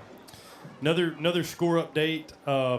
Number 6 Brandon gonna play out of state tonight against an Alabama team, Clay Chalkville High School. Down 23-7 are the Bulldogs in the third quarter of action there. So we're going to try to find you a few more score updates. Mustangs are trotting their way back over to the near sideline, and we are almost ready for more Friday night football.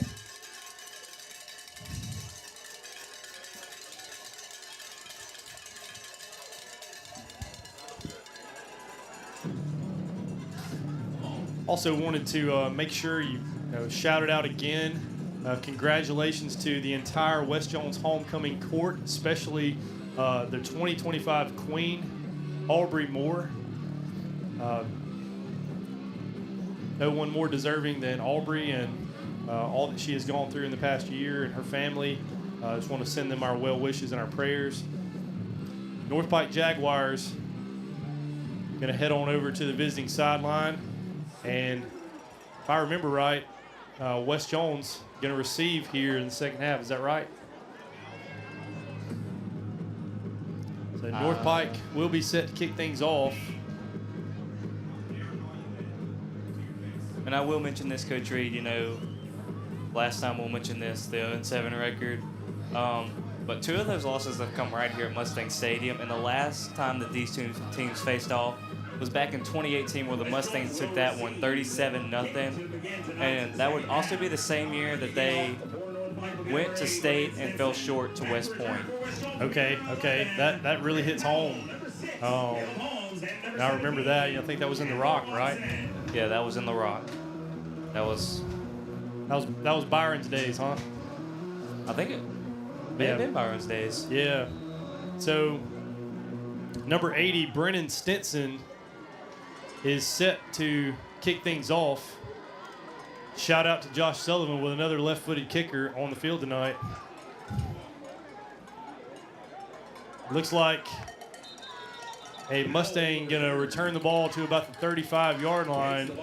That's going to be Powell. 34-yard line. Mustangs take over. So Mustangs are going to take over, first down and 10, with a few seconds taken off the second half clock.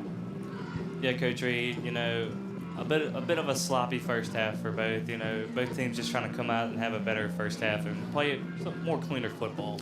Yeah, I mean, I think I know we've only given up 6 points. It feels like to me, for some reason, we've given up more. I think Coach Hicks is really wanting to see something out of his defense, not let the Jaguars move the chains as much in the second half.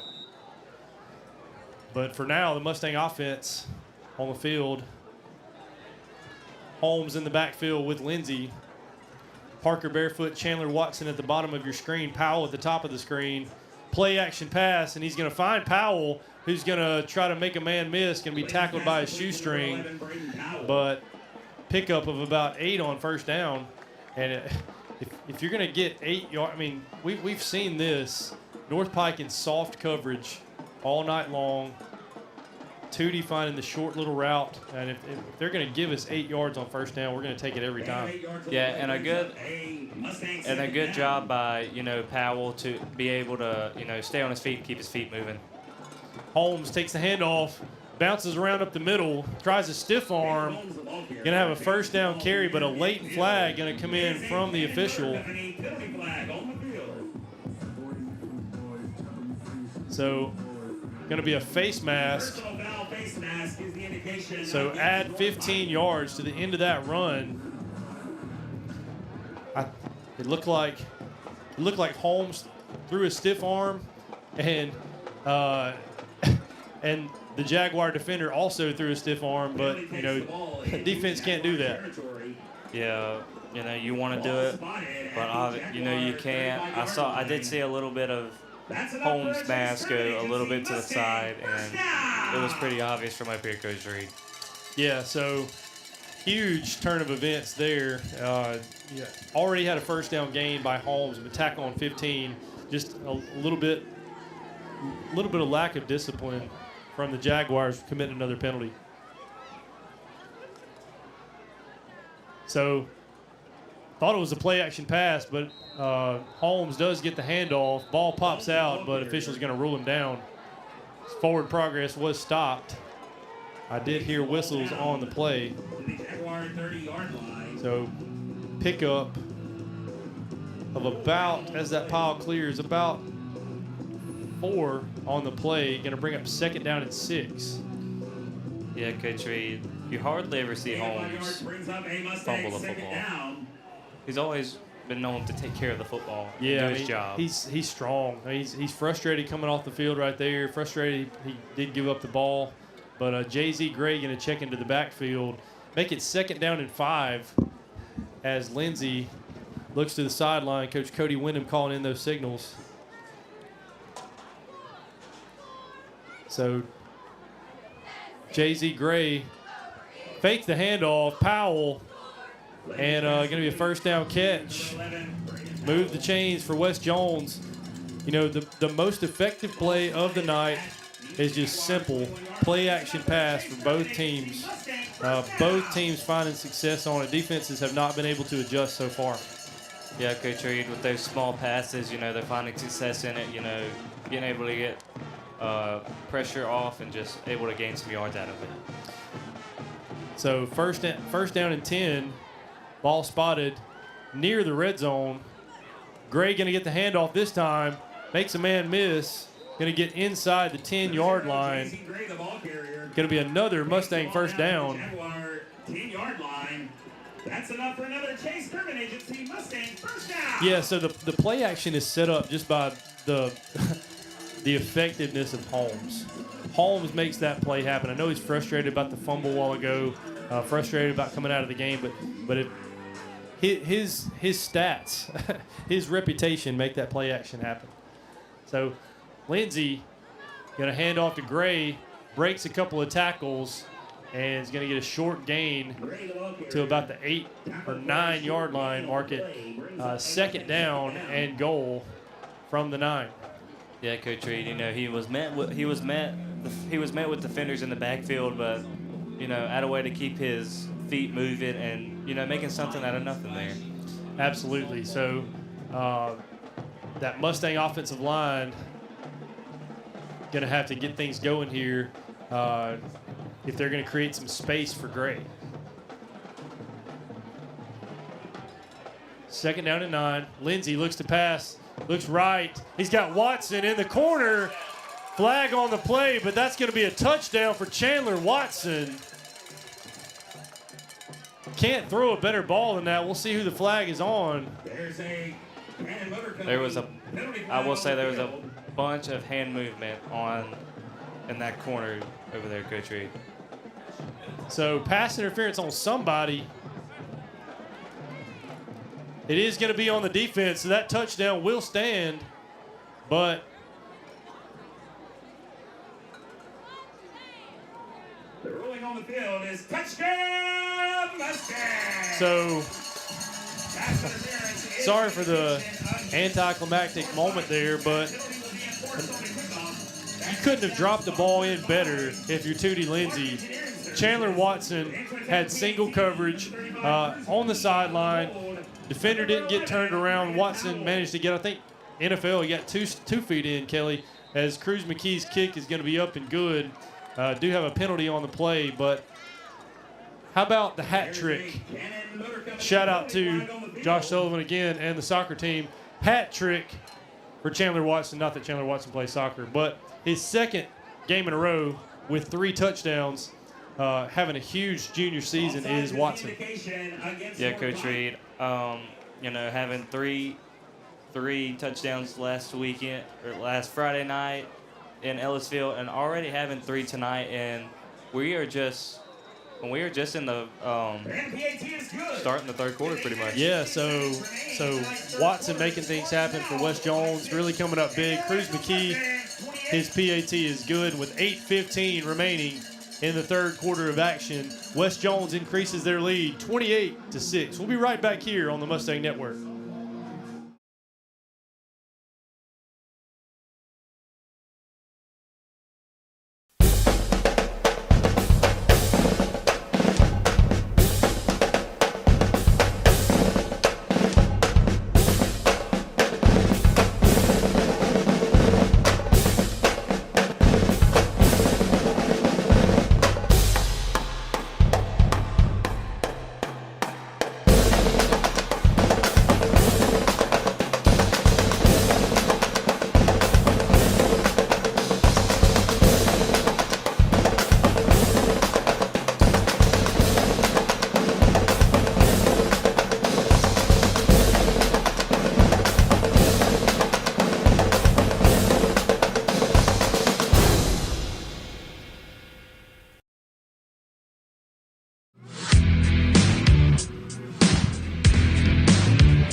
Mustang Network.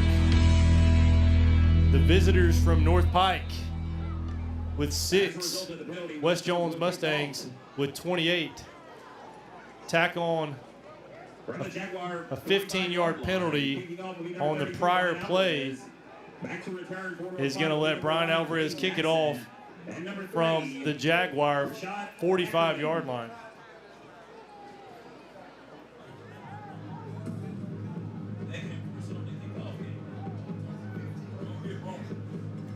So a little bit of confusion with the officials here, trying to walk out the penalty and the yardage and where the ball is going to be spotted for this kickoff. I didn't see, I wasn't sure if there was a personal foul after the play. That's all I could think of as to why there would be a 15-yard penalty assessed on the kickoff. I didn't see that flag. I didn't see that indication. All I saw was the pass interference call. Yeah, Coach Reed, there must have been something that had happened after that pass interference. There must have been something that we missed that is going to allow the Mustangs to kick off from the Jaguar 45. Hey, we'll take it, though. Now, if you're Brian Alvarez, are you trying to kick it into the end zone? So I think so. I mean, I don't think you sky kick it from here. I think Alvarez is. I've seen him play soccer. I think he's perfectly capable of putting it in the end zone from here. Coach Anderson is on the field now, and he wants a word with the white hat. I can't say I blame him. I think he just wants an explanation. You know, you're down 22. You don't need any. You don't need any help from the officials, and I think he's just wanting an explanation to see what's going on here. Not at all, Coach Reed. It's just, yeah, like you said, maybe a little bit of a confusion. Obviously, something that had to gone down after that pass interference to be enforcing, to be kicking at the 45. So while we have a second, do want to thank our sponsors again for this season.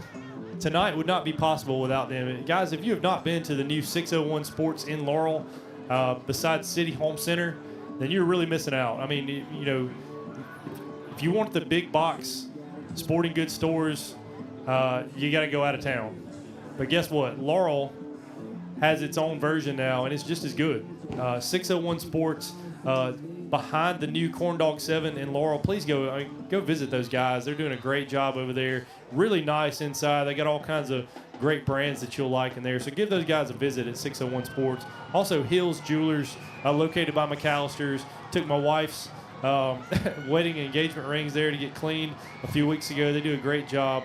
And WAYNE-SANDERSON Farms. So Brian Alvarez puts his foot in it, and North Pike can receive the ball inside their own 10. And going to be some extracurricular activity going on between a couple of those, a Jaguar and a Mustang out around the 30-yard line. But the ball will be spotted about the 21 after that kickoff.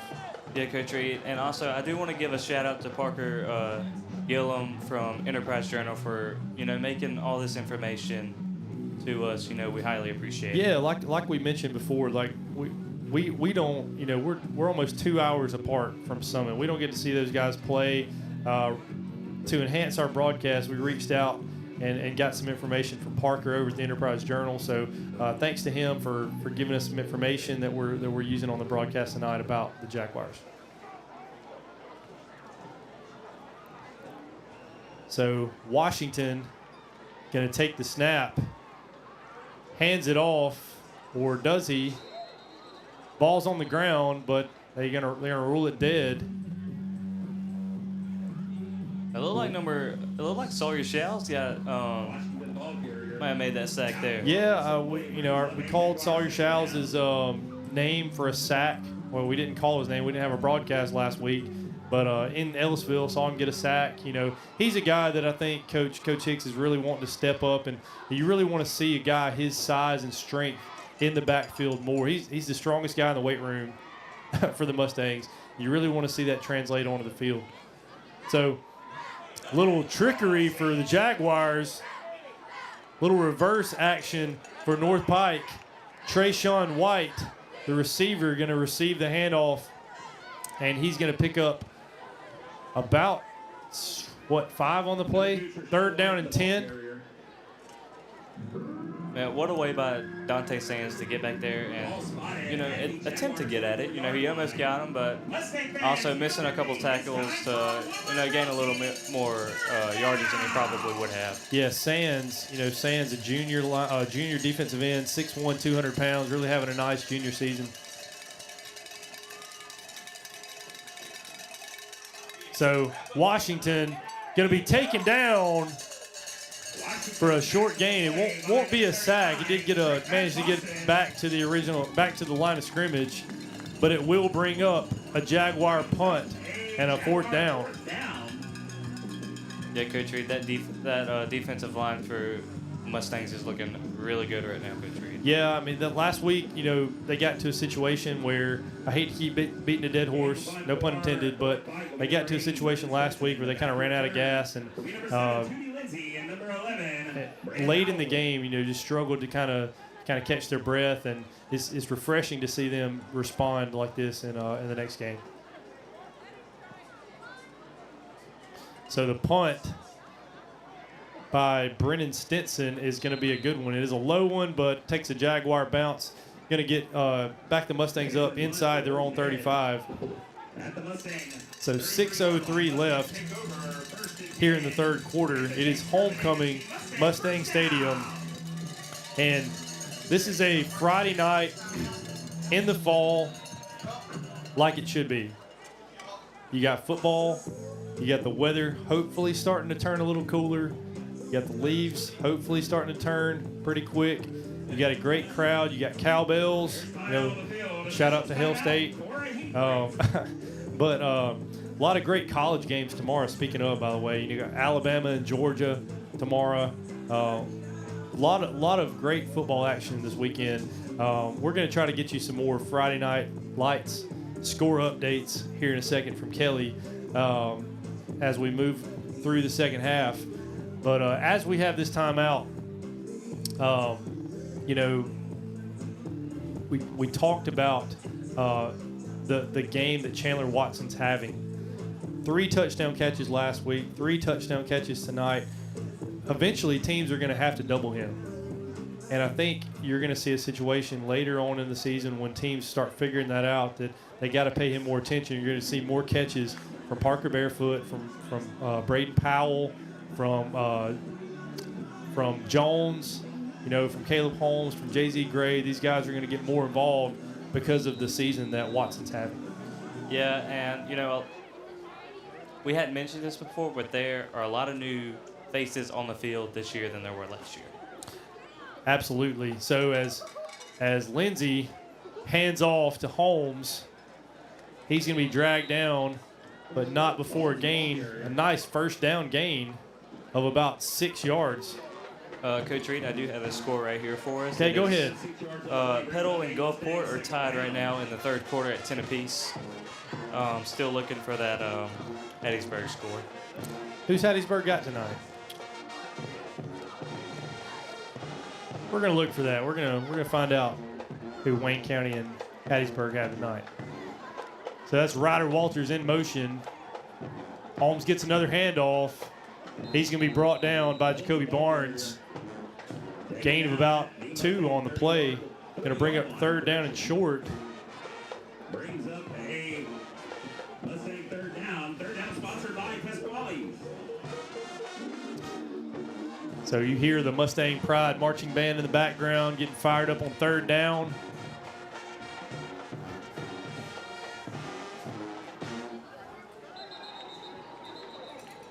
Going to be some whistles prior to the play.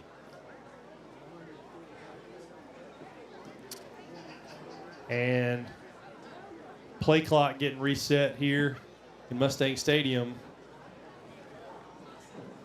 We really got to get that white hat mic'd up. We got to get that stadium mic for the head referee. Lindsey looks to pass. Maybe some miscommunication there on the route. Jay-Z Gray was in the area but didn't look to be expecting the pass.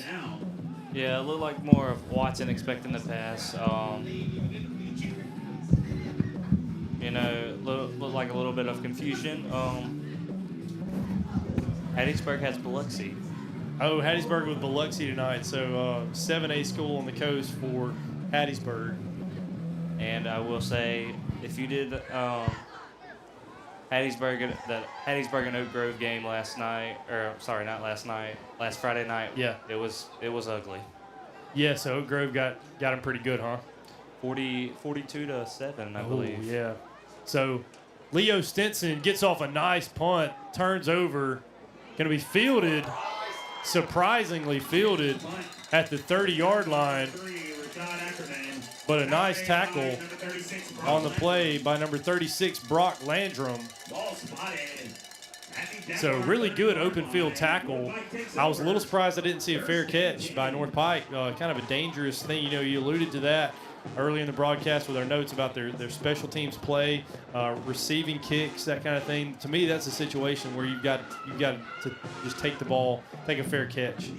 Yeah, Coach Reed, in that situation, honestly, I'm just going to probably call it fair catch. You know, bold move, though, to try and gain some yardage out of that. But so Washington brings his offense back on the field, claps his hands hands off up the middle.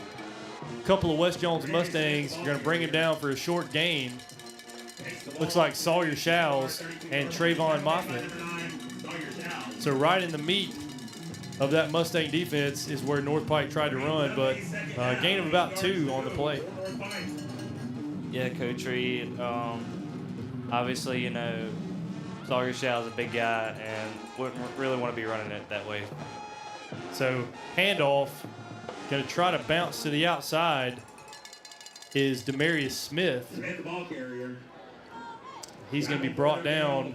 Nothing doing there. Going to bring up 3rd down and 8 for North Pike. 3:57 remaining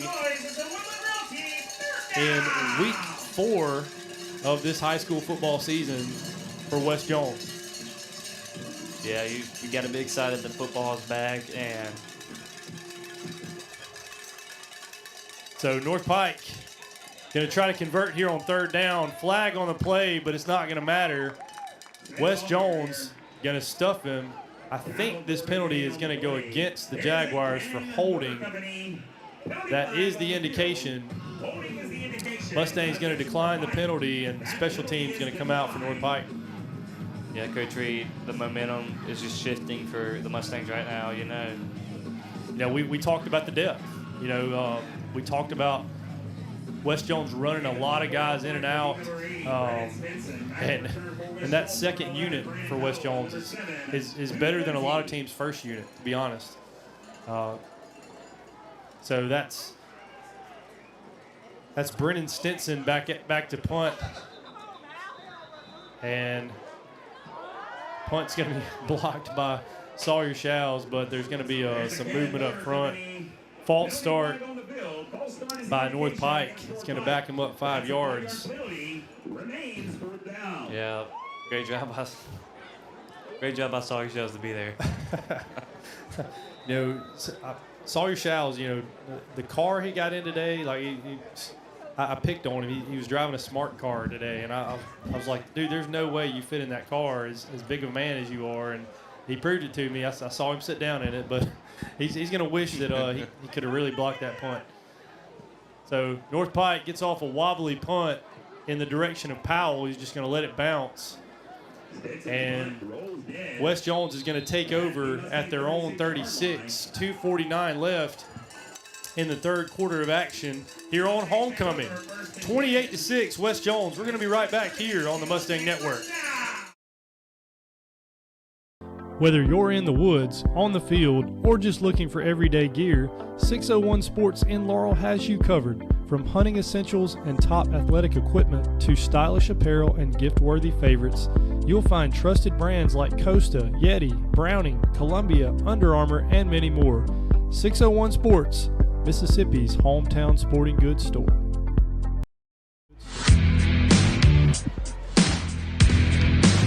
So Lindsay going to complete the pass to Parker Barefoot as we're back here for the 3rd quarter of action. Barefoot making another catch. Short gain, but Mustangs continue to get a lot of players involved, moving the ball down the field against the Jaguars. Yeah, Coach Reed, we do have an update on a score. All right, let's hear it. At the end of the 3rd quarter, Northeast Jones leads Lawrence County by a score of 41-0. Yeah, so Northeast dropped that opening game to South, dropped the game to West, but got a big win in Newton County last week and looking good against the Cougars of Lawrence County tonight. Lindsey drops back to pass. He's got a man open. That's Watson. Just going to overshoot him. Coverage a little bit tighter that time on Watson.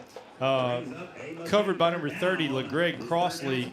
Kind of matched up with him most of the game. And Lindsey's pass was on the money. Looked like Watson just kind of ran out of steam there. Yeah, Coach Reed, good coverage there by Crossley, being able to, you know, stay with Watson. And yeah, I mean, that's a tall task. Crossley's a sophomore, having to defend the elder Watson. Ryder Walters in motion. Pitch is going to go to the right to Caleb Holmes, who is going to have a pretty nice gain near, but I believe a little bit short of a 1st down. Nope. Indication is move the chains. So it will be West Jones first down. Mustang first down.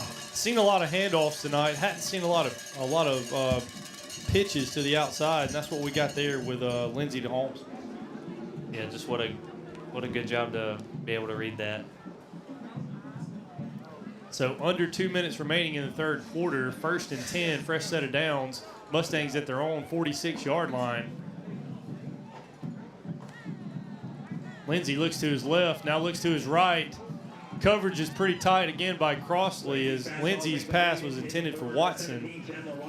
Mustangs taking a shot on 1st and 10. I like it. But I think another score here is the dagger. I think the Mustangs are looking for the dagger. Because technically, you kind of feel like you're North Pike if the game's slipping away from you. But I think if you give up another score here, you can kiss it all goodbye. Yeah, Coach Reed, it's only the third quarter, nearing the end of it. But, a score here might, like you said, just might be the dagger of this game. Holmes, they fake the handoff to him. Lindsey's pass is low. He was under pressure, though. Nobody there to pick up the blitz from the play-action pass, and Jacoby Barnes got in Lindsey's face. Yeah, Coach Reed, I believe it might have bounced a few yards in front of Barefoot on that one. So Barnes is another guy's name. You were right on the money with those guys to watch for. Tayshawn Ross, Jacoby Barnes, Cardarius Thornton in this game, and Jaguars going to get a little eager. It's like I say something good about somebody, and then they do something to prove me wrong. So I'm talking up Jacoby Barnes, and then he jumps off sides. So maybe I need to say the North Pike defense is playing great right now. They're not going to give up a touchdown at all. So, Ryder Walters in motion to the bottom of your screen. Caleb Holmes going to be dragged down by his neck out of play. Going to bring up 4th down and short. I mean, 4th down and maybe a foot for West Jones. Definitely going to leave the offense on the field. 1 yard to go. No sense in sending the punt team out, but I think we are going to have the heavy package come onto the field. Usually you see these guys at the goal line, but Coach Reynolds, trusts these big guys up front. I think you got a great chance of picking up the first down. Just got to be disciplined here, not jump too early, and not try to get a head start. So Holmes going to try to take the direct snap. He's got space on the right side, and he's going to pick up the first down. Yeah, Coach Reed, that heavy package, it's hard to defend, especially when you have a yard to go on. Yeah, I mean, you've got what? Probably 5 guys in the game there, 300 plus. I'm just guessing, but some big boys up front. North Pike really outmatched when we bring out heavy. Yeah, but you got to love it if you're a Mustang. Absolutely. So pitch is going to be to the right again to Holmes. Couple of flags down on the play. And as the North Pike Jaguar went hurtling over Will Pickering, I just saw out of the corner of my eye number 8 for the Jaguars leap over the top of number 61 for the Mustangs. Wyatt Elsie, not Will Pickering. But penalty is going to go against West Jones and going to be backed up into a 1st down and 20 situation. 47 seconds remaining here in the third quarter. Clock running. Chandler Watson set up at the bottom of your screen, matched up with Crossley. Single coverage all the way around. They will find Watson, and little stiff arm. He's going to get back near the original line of scrimmage. Yeah, you got to gain yards. Can't really go back. I mean, the pass game has really worked for West Jones in those short pass games. Yeah, so Like I said, you look at Crossley down there. He's 6 or 7 yards backed up off of Watson, just respecting him. So they're going to give him those little short passes. Lindsey looks to the left this time, and he's going to complete the pass to Parker Barefoot, who's going to have a pickup of a few yards on the play.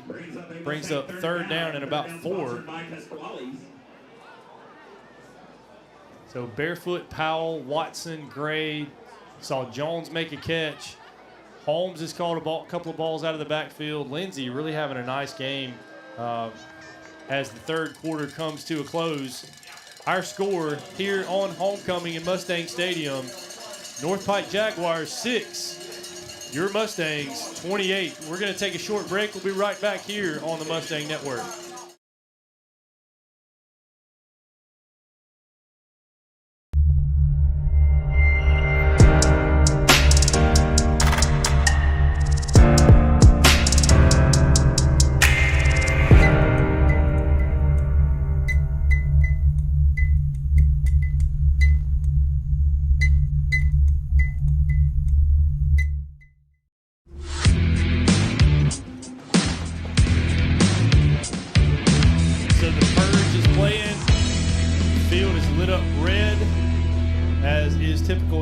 Mustang Stadium.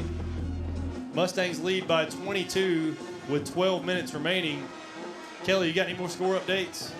That is what I'm looking for right now, Coach Reed. Still nothing again for South Jones and Quitman over there, I believe, at the reservation.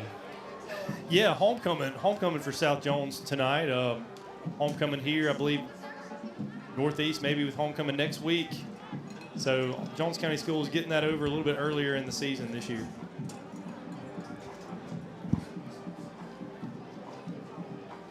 So as we flip the field, Mustangs now going to go from right to left.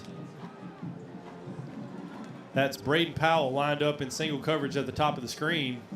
A lot of space at the top. Lindsey looks left, still looking left. He's got Watson open deep for another Mustang touchdown.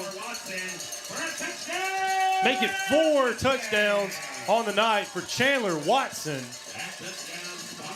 Chandler Watson has not disappointed tonight. Are you kidding me? I mean,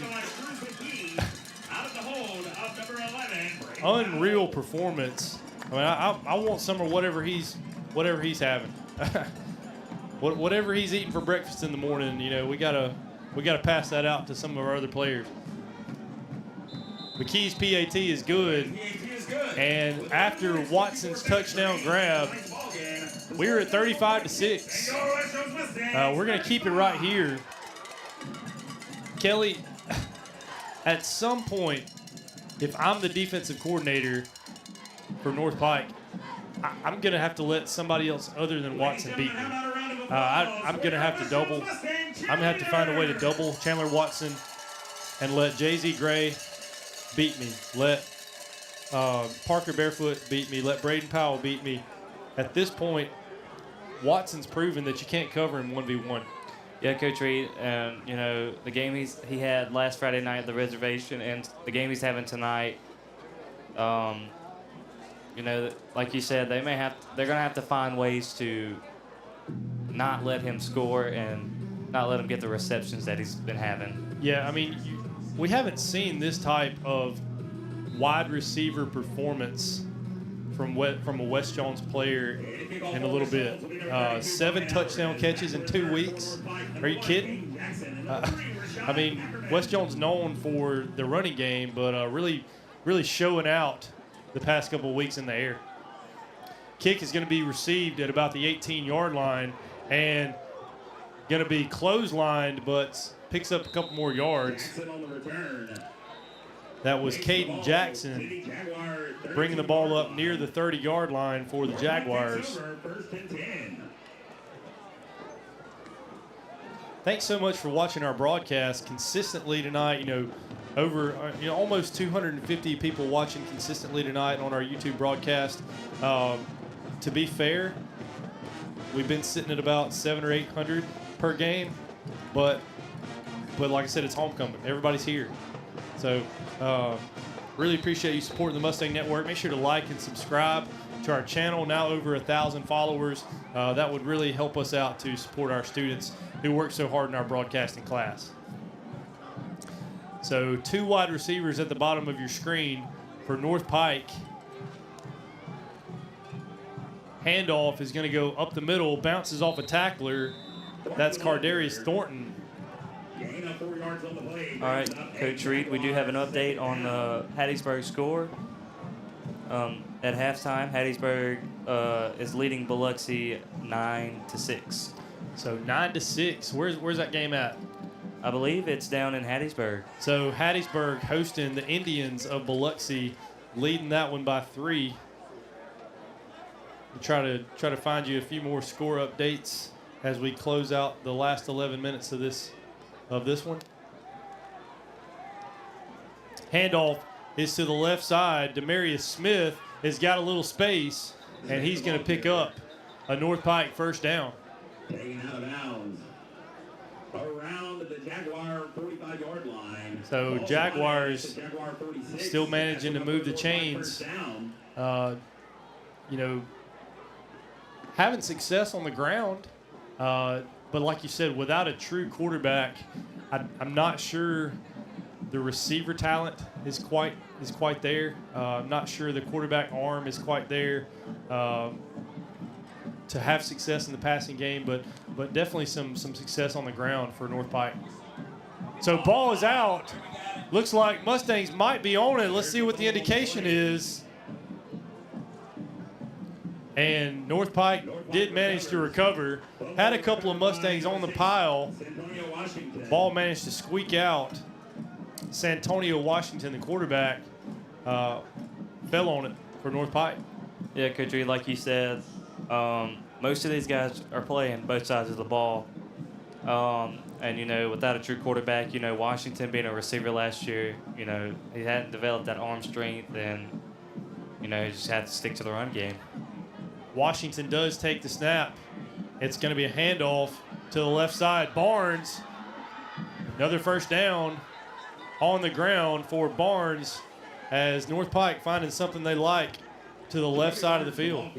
We've mentioned Ross and Barnes a lot, for defense, but they're starting to get something together going here on the offensive side of the ball. Yeah, so 35-6, game is under control, but would like the defense to be stingy here and not give up another score. So short gain on the play, a lot of bodies around. Helmet going to come off for number 93, Jalen Keys, going to have to come out of the game. And number 55, Trayvon Moffitt, going to come back in. Gain of 1 yard on the play brings up a Jaguar second down. So second down and about 9 for North Pike. Jaguars all the way from Summit looking to add to their score. And a body slam tackle as Moffitt managed to get his arms around the ball carrier and just sling him backwards. Really good job up front by Moffitt of getting in the backfield. Yeah, just like you said, a great job by Trayvon Moffitt to be there. Just met him right at the line and just body slams him. Mustang fans, get on your feet and make some So another third down situation for this Cecil Hicks defense. 3rd down and 6 for North Pike. Washington takes the snap, blitz by the Mustangs, and does fall forward. Pickup only of about 1. Going to bring up a 4th down situation. Make it 4th down and 5. Brings up a Jaguar 4th down. Gotta think here that North Pike going to keep that offense on the field. 8.5 minutes left, nothing to lose. Let's make some noise. It's time. Yeah, Coach Reed, if you want a shot at this ball game, if you're North Pike, you've got to go for it. Yeah, let's see if they air it out here, or if they keep it on the ground on 4th down and 5.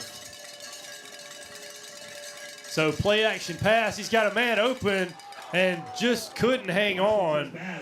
Ball a little bit out in front, but I tell you what, play action pass has been the story of the game for both teams. Just couldn't hang on there, but that's the second play action pass that would have been a touchdown that was a little bit off or dropped. That time, Jacoby Barnes. So North Pike unable to capitalize on what would have been 6. Yeah, Coach Reed, and with where they were at you had to go for it. You could not. You're too close to punt it, but you're just out of field goal range. Yeah, you got to think here. West Jones getting the ball back, 8:15 left, up 29 points. You think they're probably just going to melt the clock here.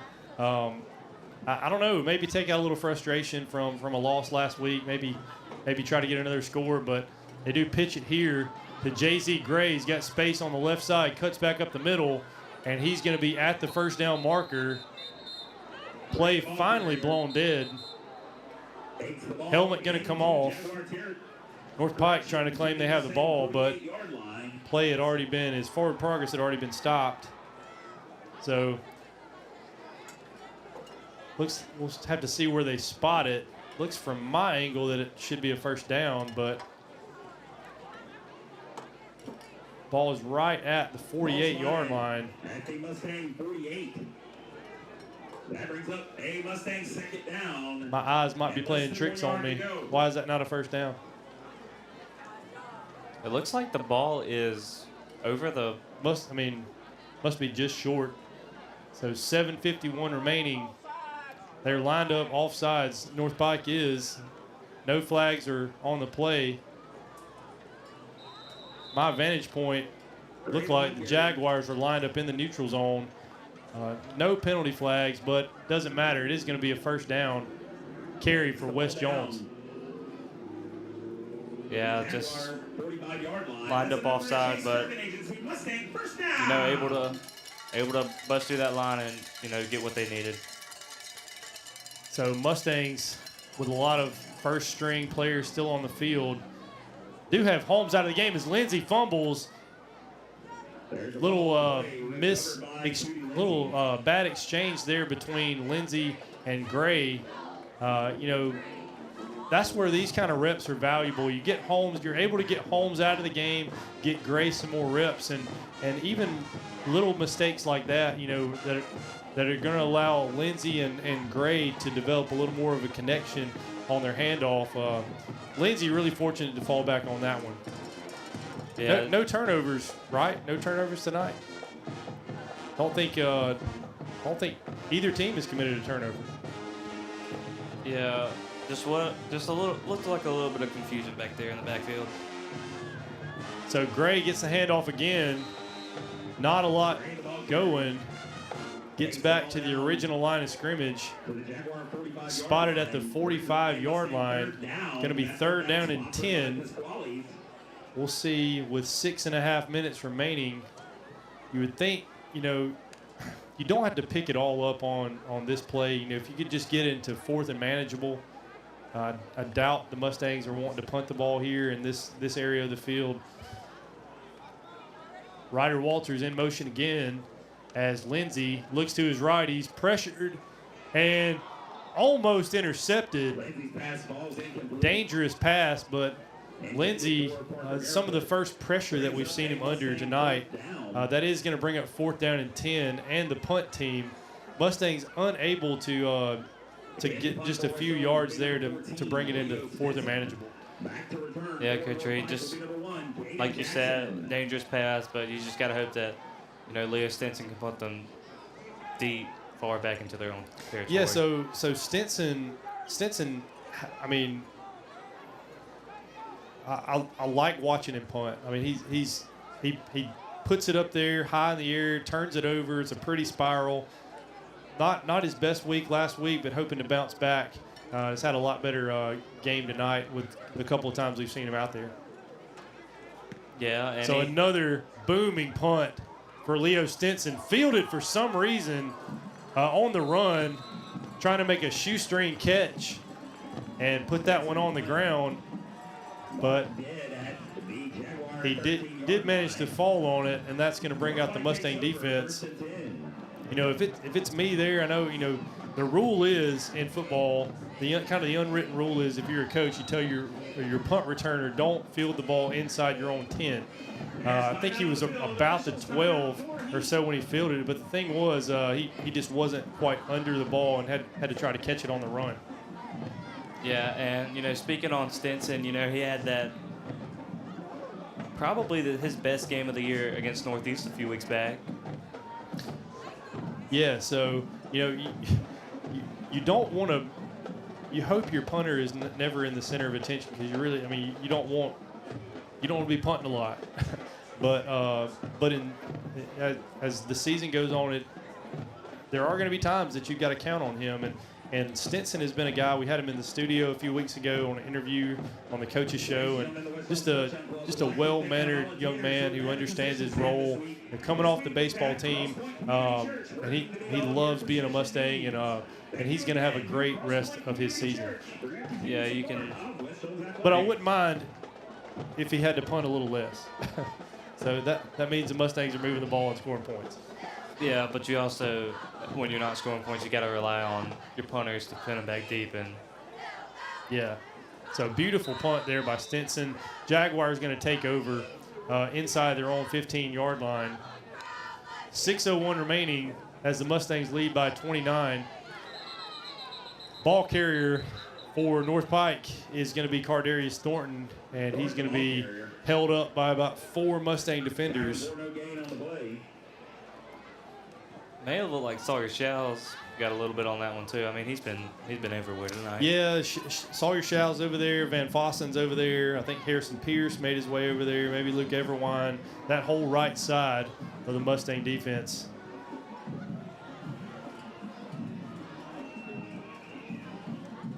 So second down and about 10 as he looks to pass. He's going to be under pressure, and what a play.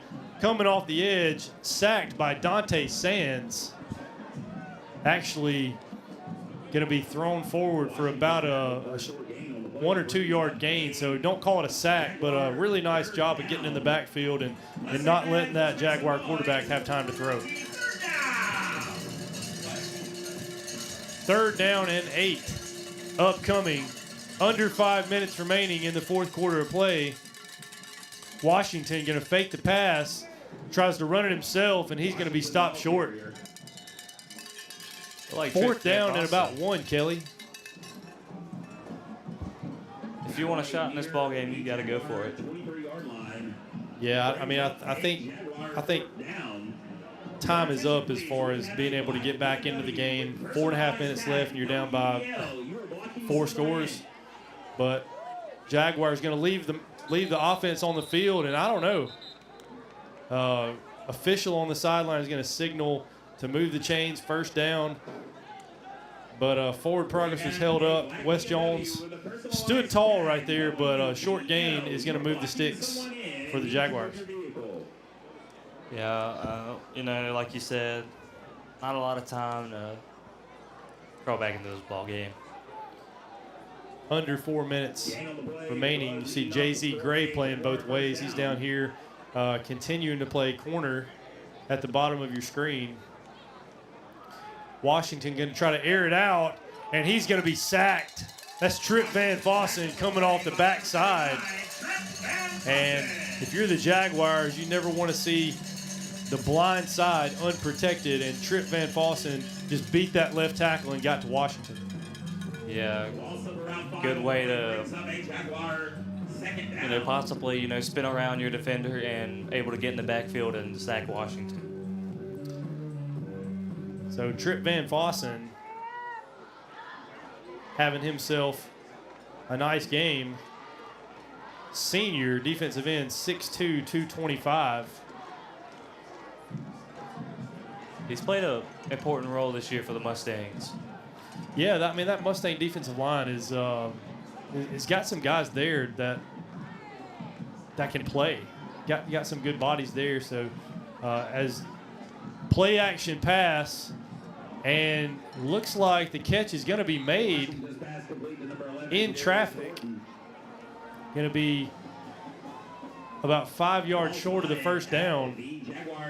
But once again, another play-action pass to Cardarius Thornton. Mustangs continuing to crowd the line of scrimmage when they see the quarterback go to hand the ball to his running back.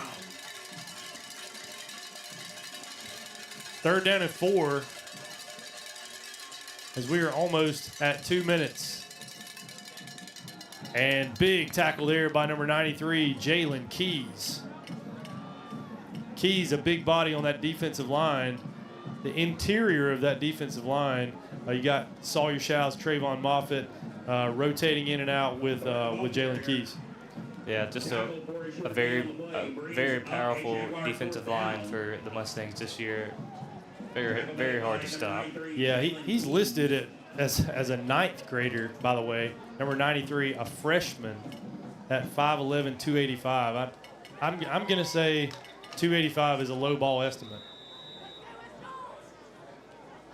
So timeout on the field. 1:39 left. I would imagine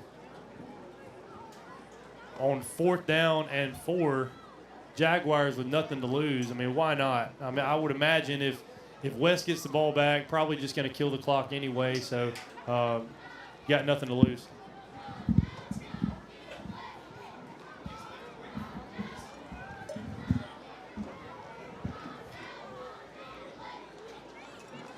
So as we continue to look for more score updates for you, just want to say thanks so much for joining us on our broadcast. I'm Matt Reed alongside Kelly Dill. Homecoming 2025, I would say it's been a success. Mustangs are going to improve to 3-1 on this young season with a trip to Waynesboro next week, Kelly. Yeah, that's going to be a good one. You know, always is a good one. And speaking of that, we have another update score. Yeah, go ahead. At the end of the 3rd quarter, South Jones leads Quitman by a score of 35-7. Okay, so Braves with only 1 point difference in their score on their homecoming. So 35-6 here, 35-7 in Ellisville. And Washington looks back to pass. He's got a man over the middle. Helmet going to come off for a West Jones defender as he makes the tackle. That's Derek Dean. Player for North Pike is going to be down on the field. Well, he gets up. Gets up a little bit of a limp, but Colby Boone making a nice catch up the over the middle to move the chains.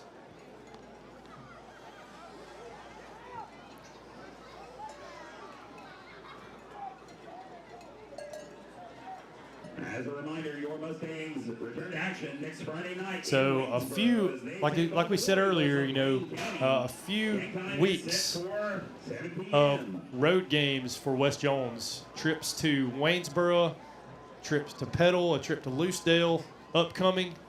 But Mustangs looking to close this one out. 1 minute and 15 seconds and counting. Washington has 2 wide receivers at the bottom of your screen. 2 running backs. He drops back to pass. He's got one of his backs who's going to pick up another first down. That's Demarius Smith, who's going to move the sticks again. I think Mustangs content just to give him a few yards here and there, but not let anything big happen downfield. Yeah, Coach Reed. And, you know, speaking on those, the 3-game road stand for West, you know, they're not going to come easy, you know. Yeah, so you know, Wayne County's a team we've had their number in recent years. You know, like we had South Jones's number. So you know, teams like that, when you've won as many games as West Jones has won in the past 10, 15 years, you're going to have a target on your back. You know, you won a couple of state championships. You're going to have a target on your back from some of these rival schools. Yeah, and Coach Reed, and you know they've got Petal the next week, which has improved a lot over the past couple of years. But under a minute remaining, as Washington going to take the snap, finds his receiver. West Jones continuing to just keep everything in front of him here. And looks like that was Rashad Ackerman junior wide receiver making another catch.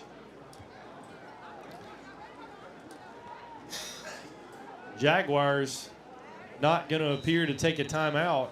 There is a Cannon Motor Company penalty flag on the field. Penalty on the play. Let's see what that's all about.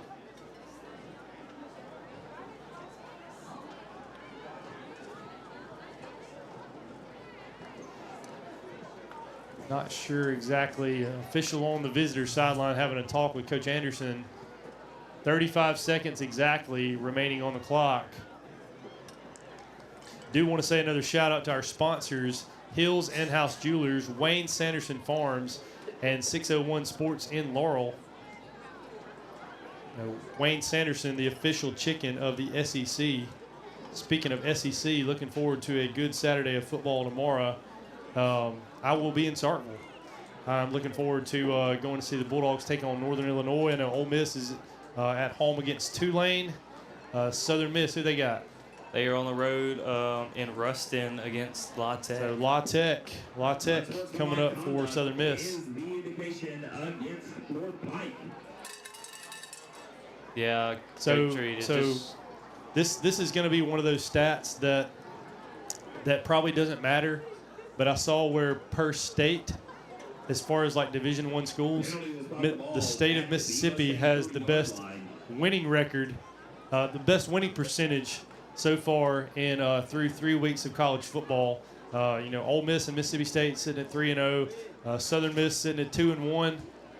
Shout out to Coach Huff for already passing Ellis Johnson on the all-time wins list at Southern Mississippi. But Southern Miss, maybe with a chance to make some noise in the Sun Belt this year. Yeah, Coach Reed, they're not the team they were last year. I believe that nasty bunch is back. You mean the Thundering Eagles? Is that what you're talking about, the Thundering Eagles? So, first down and a mile for the Jaguars as we are under 30 seconds. Mustangs lead 35-6. It's trying to close it out. North Pike, fumble on the play. Washington picks it up, tries to scramble. Going to be pushed out of bounds by number 4, Harrison Pierce. Clock just going to roll, and we are going to stop it at 14 seconds. So probably at least 1 or 2 more plays, and then we're going to wrap things up here. Homecoming in West Jones. Once again, congratulations to our 2025 homecoming queen, Aubrey Moore. Thanks to all our viewers out there in YouTube world for joining us. The next time you see us will be against, who is it, Kelly? The Terry Bulldogs. Terry Bulldogs. So in a month, we'll be back here for the Terry Bulldogs on YouTube. Washington scrambles to his left, looks deep down the field, and that's going to be an easy interception. Looks like Lakias Martin, but he fumbles it. Kind of a crazy play. BB is going to pick it up, and he's going to be tackled as time expires. Your final score, Mustangs win by a score of 35-6 over the North Pike Jaguars. We're going to take a short break here on the Mustang Network and be back to wrap things up. You're watching the Mustang Network here on YouTube.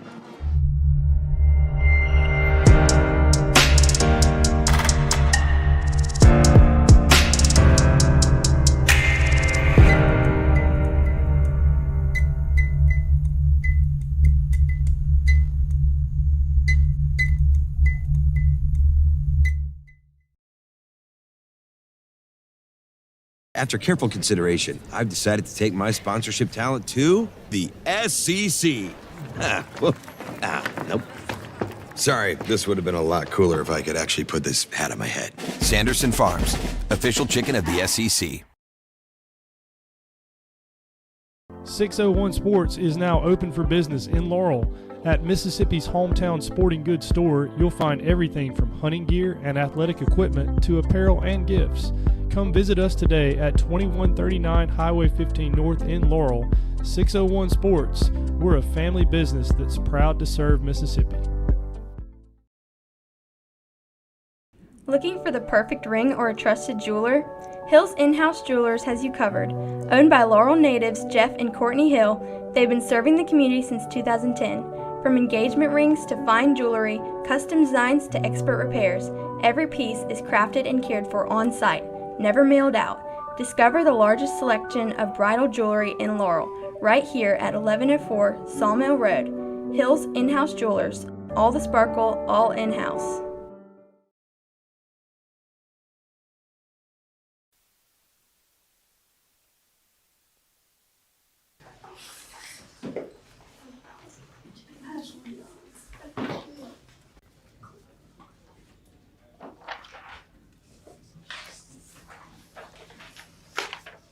Hey Marty, what you get? All nays again, Marty? That's so not fair.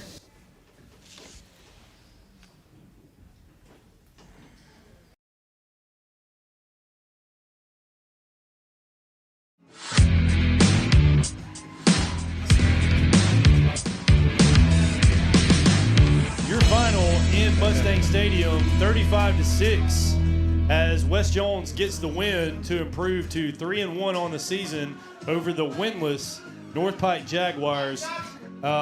Kelly, you know, after giving up 38 points on the road last week, heartbreaking game in Ellisville to pick up your first loss. You got to like that your team is able to respond and not only score 35, but only give up 6. So good job by the West Jones defense tonight. Yeah, Coach Reed. Obviously a tough loss last week. But South Jones is, they've been improving over the past couple years. But at a good way to come back and win this game and blow a little bit of steam off. Absolutely. So, we mentioned North Pike in a district now with Brookhaven, Laurel, South Jones, Natchez, and Summerall, kind of all over the place geographically in Region 3-5A. West Jones, we mentioned it a couple of times earlier, but just in case you're just joining us, they're going to take 3 straight road trips, and this is like including fall break. This is coming up at the beginning of October. The next time you're going to be on a broadcast with us is for a home game is going to be on October 17th against the Terry Bulldogs. But between now and then, Mustangs with trips to Waynesboro, Petal, and Loosedale. Three tough games. Schedule really gets tough from here after kind of I hate to use the word cakewalk, but an easier game on the schedule tonight. Yeah, Coach Reed, obviously those district games are what matters the most. And, all 3 of those wins aren't going to be easy. Petal's improved, Wayne County, and, Terry's always been, pretty solid in their program. Yeah, you're not sure kind of about teams like George County yet. I think it's a little too early in the season. They're a team that put you out of the playoffs last year.